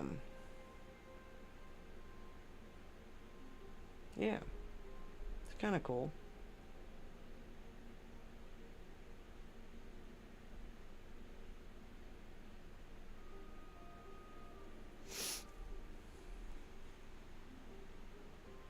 M5? Okay, we can go to M5.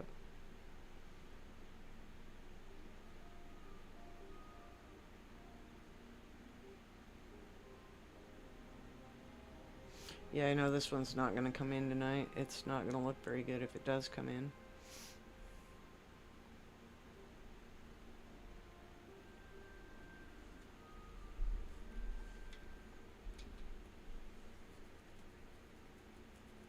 Yeah, we actually looked at this for a minute. Oh, did we, did I process those at all? Heck, let's look. Because I know I actually took some earlier. Erg.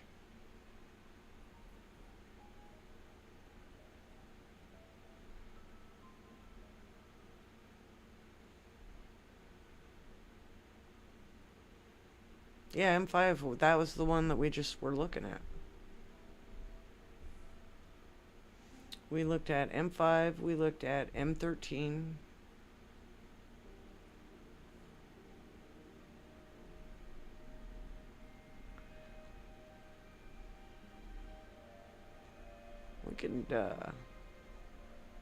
We could stack this one. Just for grins.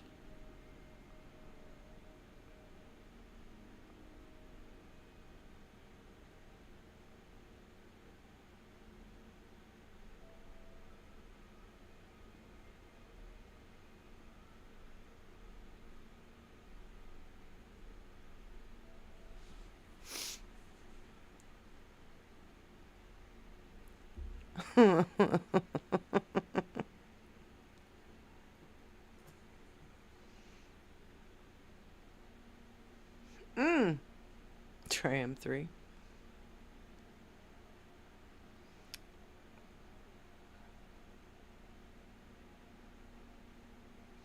Jace, I basically spend half my time looking up new gear and half my time figuring out what I can use with what I have already. So I'm between looking at what is out there and looking at what is up there. Yeah, I don't know how half my stuff works either. It takes time.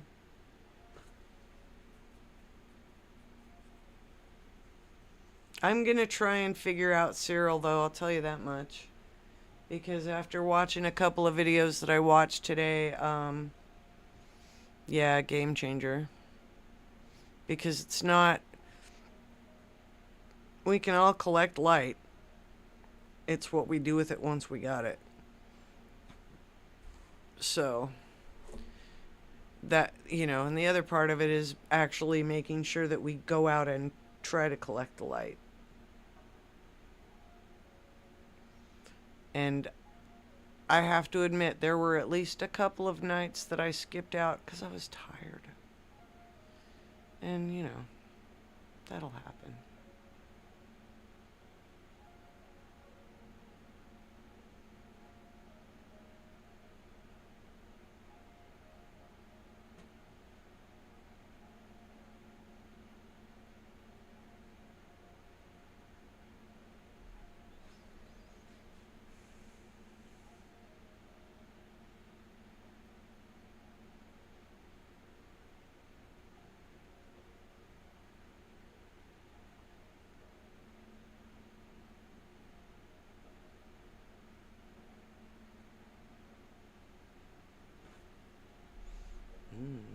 Drum roll.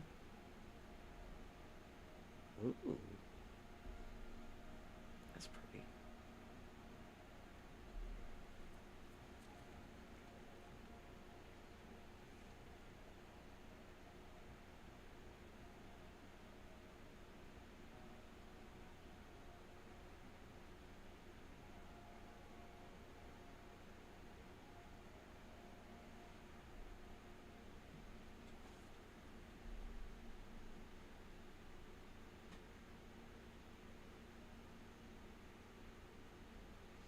I do like how it cleans up the noise.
That's a decent little keeper there. I don't even want to mess with the size. I don't think I'll even crop that one.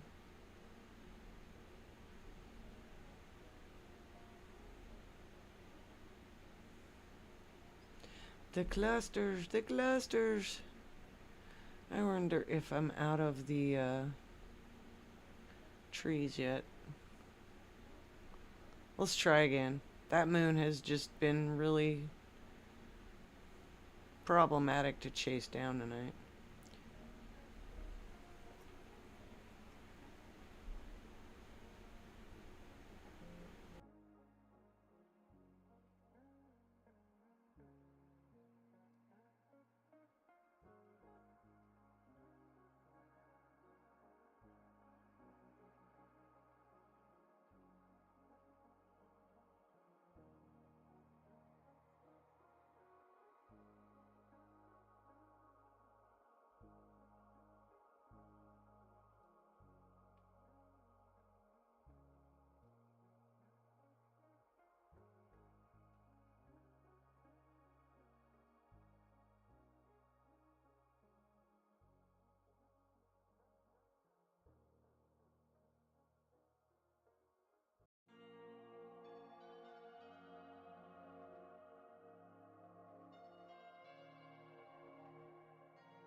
Oh, is that on your, is that all in a setting in the camera?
Oh, okay, I understand.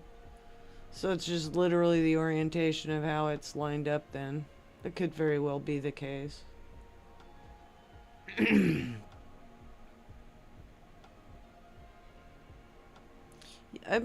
been on Sky's Live, haven't you? Yeah, we're... The moon just does not want me to look at it tonight. It says no way, man. Jupiter was close to saying no way, man. M3, huh?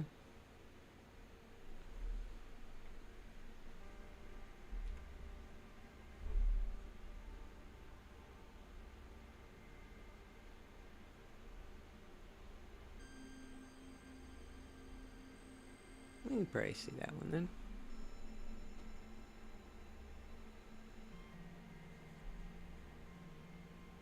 Roman's awesome.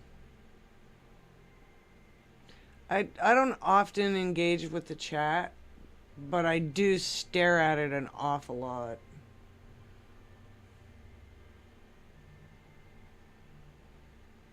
He had a good sun stream. He's had a couple of good sun streams in the last little bit too. I sent Dimmy over there to check it out. It was awesome. Showing off the solar flares and all that stuff. It was cool. Sweet Acres is who told me about that channel in the first place too. It's a great channel. Guy's sharp.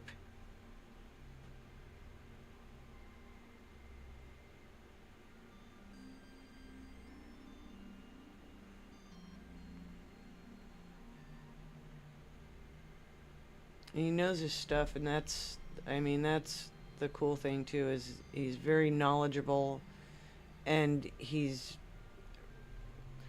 pretty kind too, I have to say. He's really nice to his chat.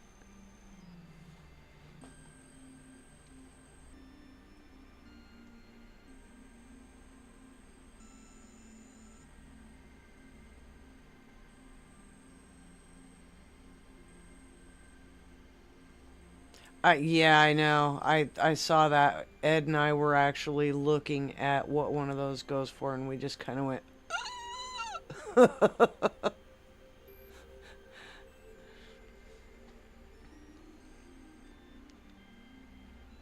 It's like, I don't want to look at the sun that much.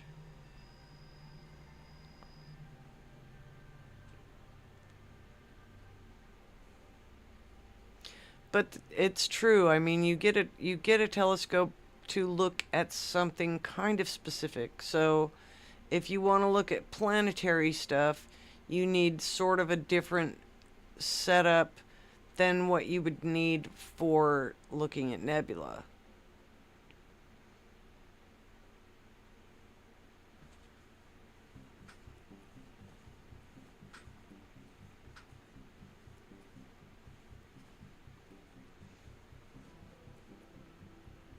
And then, you know, go ahead and throw in the sun just for giggles, right? So I mean, it's not like you don't have enough stuff to look at. Now you need multiple things to look at it. Cha-ching, cha-ching, cha-ching. It's all good.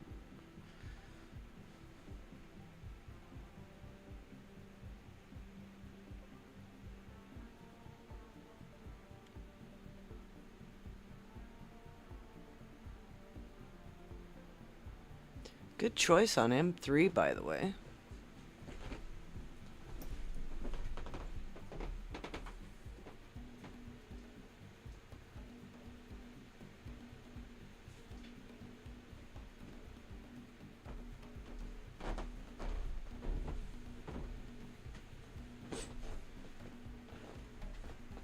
Yeah, Deep Sky, you're not wrong.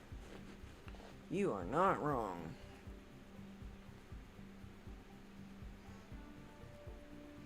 I have to say, this little booger does pretty good for basic. It's not, I mean, it's not like I've got Hubble in my back pocket, but it definitely isn't terrible. It's kind of surprising how well it does, as long as I have the patience to just let it go.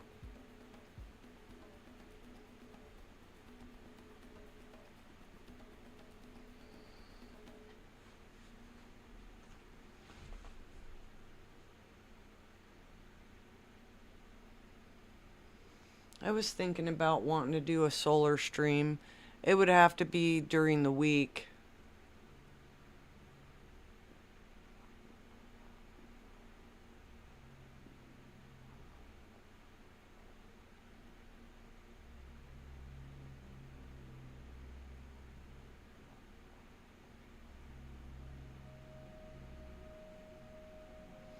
But my solar stream would not be anywhere near as cool as Roman's, so, you know.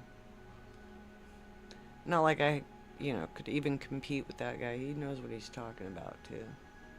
He's cool.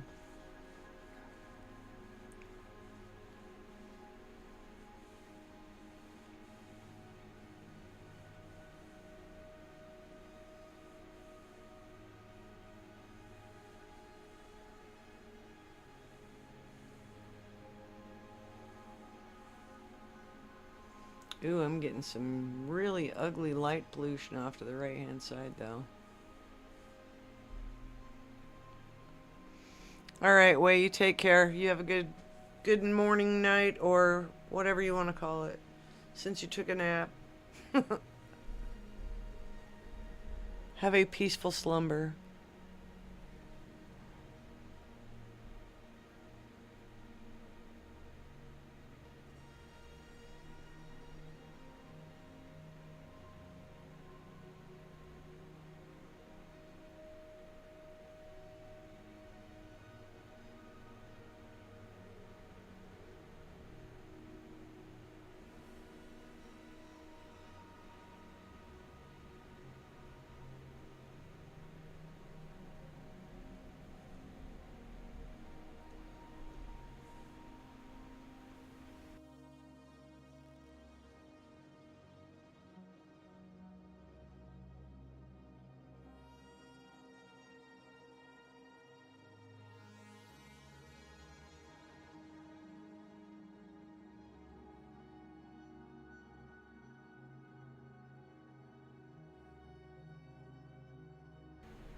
I can't believe Gator's still awake.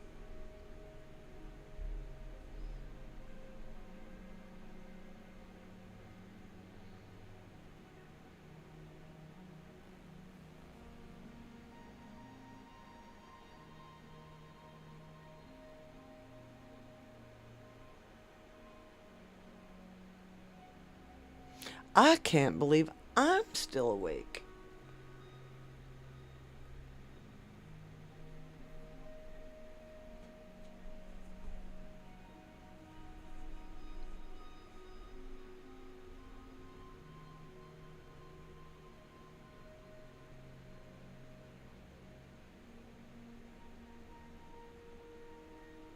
And I still can't believe there's only been one cat in this whole stream. Anybody else seen any other cats?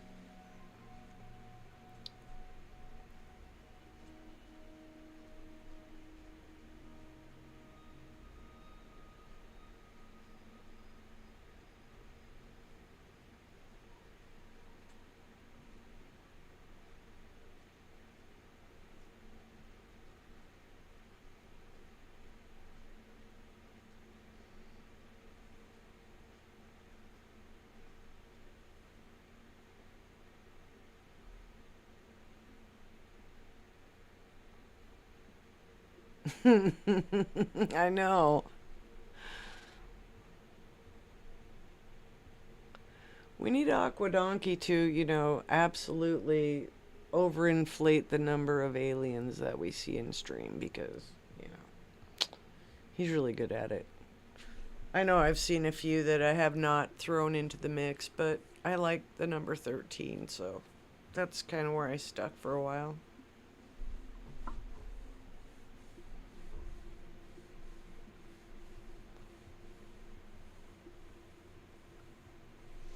Alright, so I'm going to let this one add up to a grand total of 5 minutes. I'm going to stack it. And then I'm going to pack it in. 'cause I need a snack and a pillow, and I'm probably not gonna get the pillow. I don't know, maybe I will. Like I said, I'll fill y'all in. If I don't get the pillow, I'll be sleeping on the couch or something.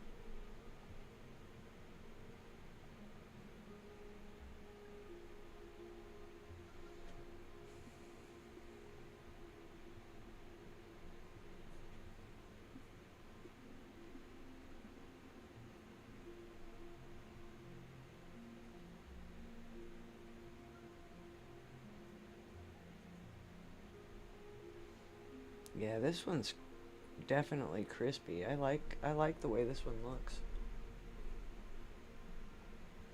I'm liking it.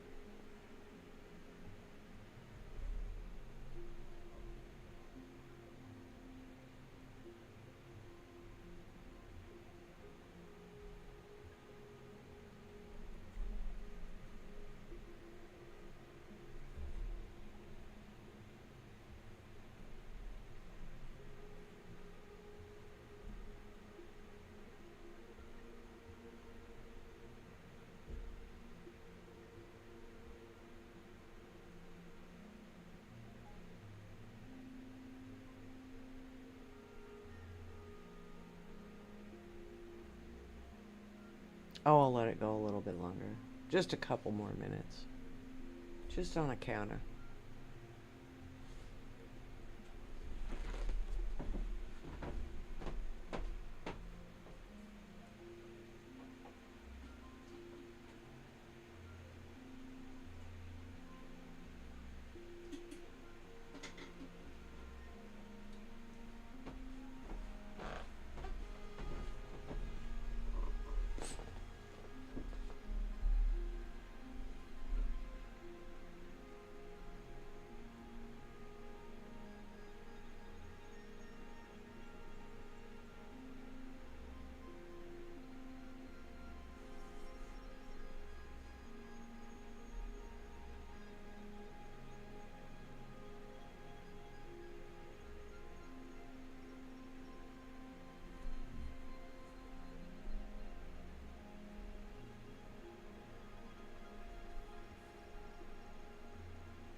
All right, you take care, Sabine. You have a lovely day.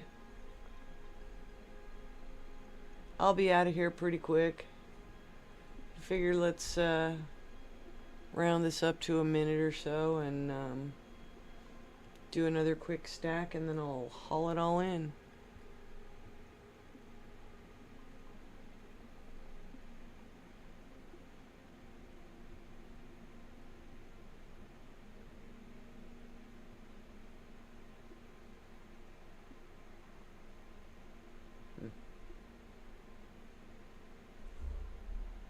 We'll roll with that.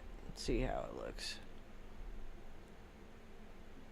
Thank you, Sabine. We have fun over here.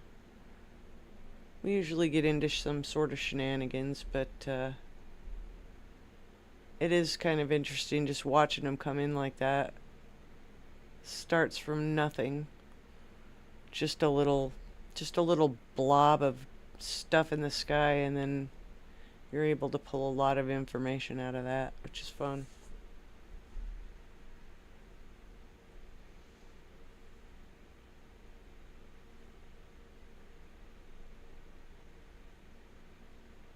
Ah, heck, let's just do them all.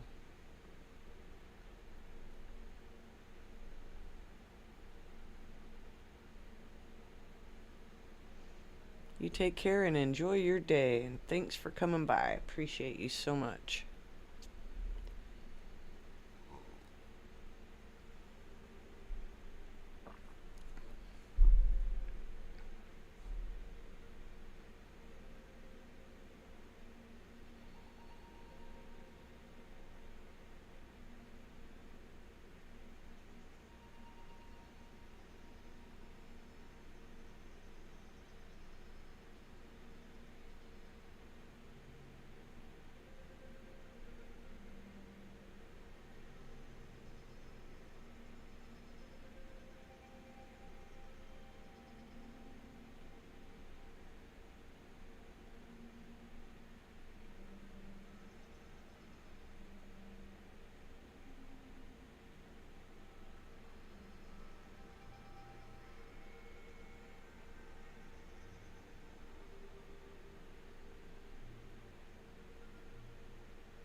pretty much what we were seeing to begin with. Let's clean it up some.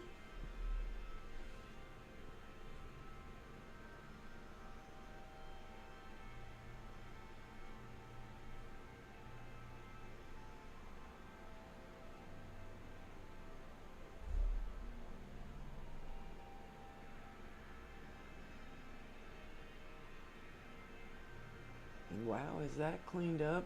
That looks funky to me. That must be the moon doing that to me.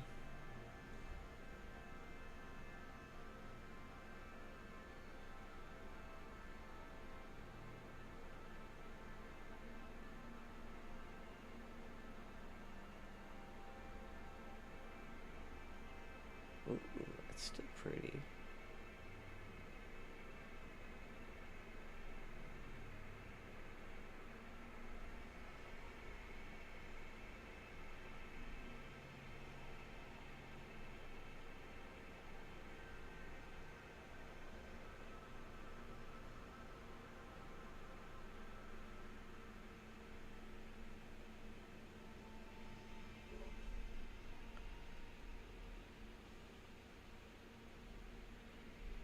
You are very welcome, Jace.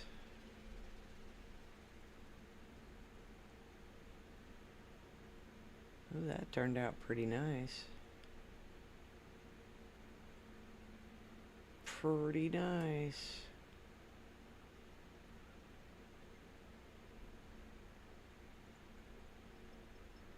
Sometimes, like I said, I feel like you can almost go too far. Just, I mean, I suppose, yes, there is a point where it is too far. But I definitely enjoy trying it anyway. Why not?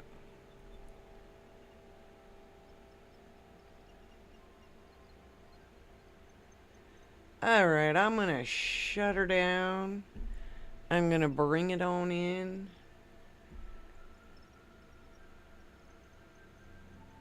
And I'm gonna let you guys listen to the music for the meantime, and I'll be right back.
that we are all shut down and good to go. And everybody have a great night. Take care and keep looking up.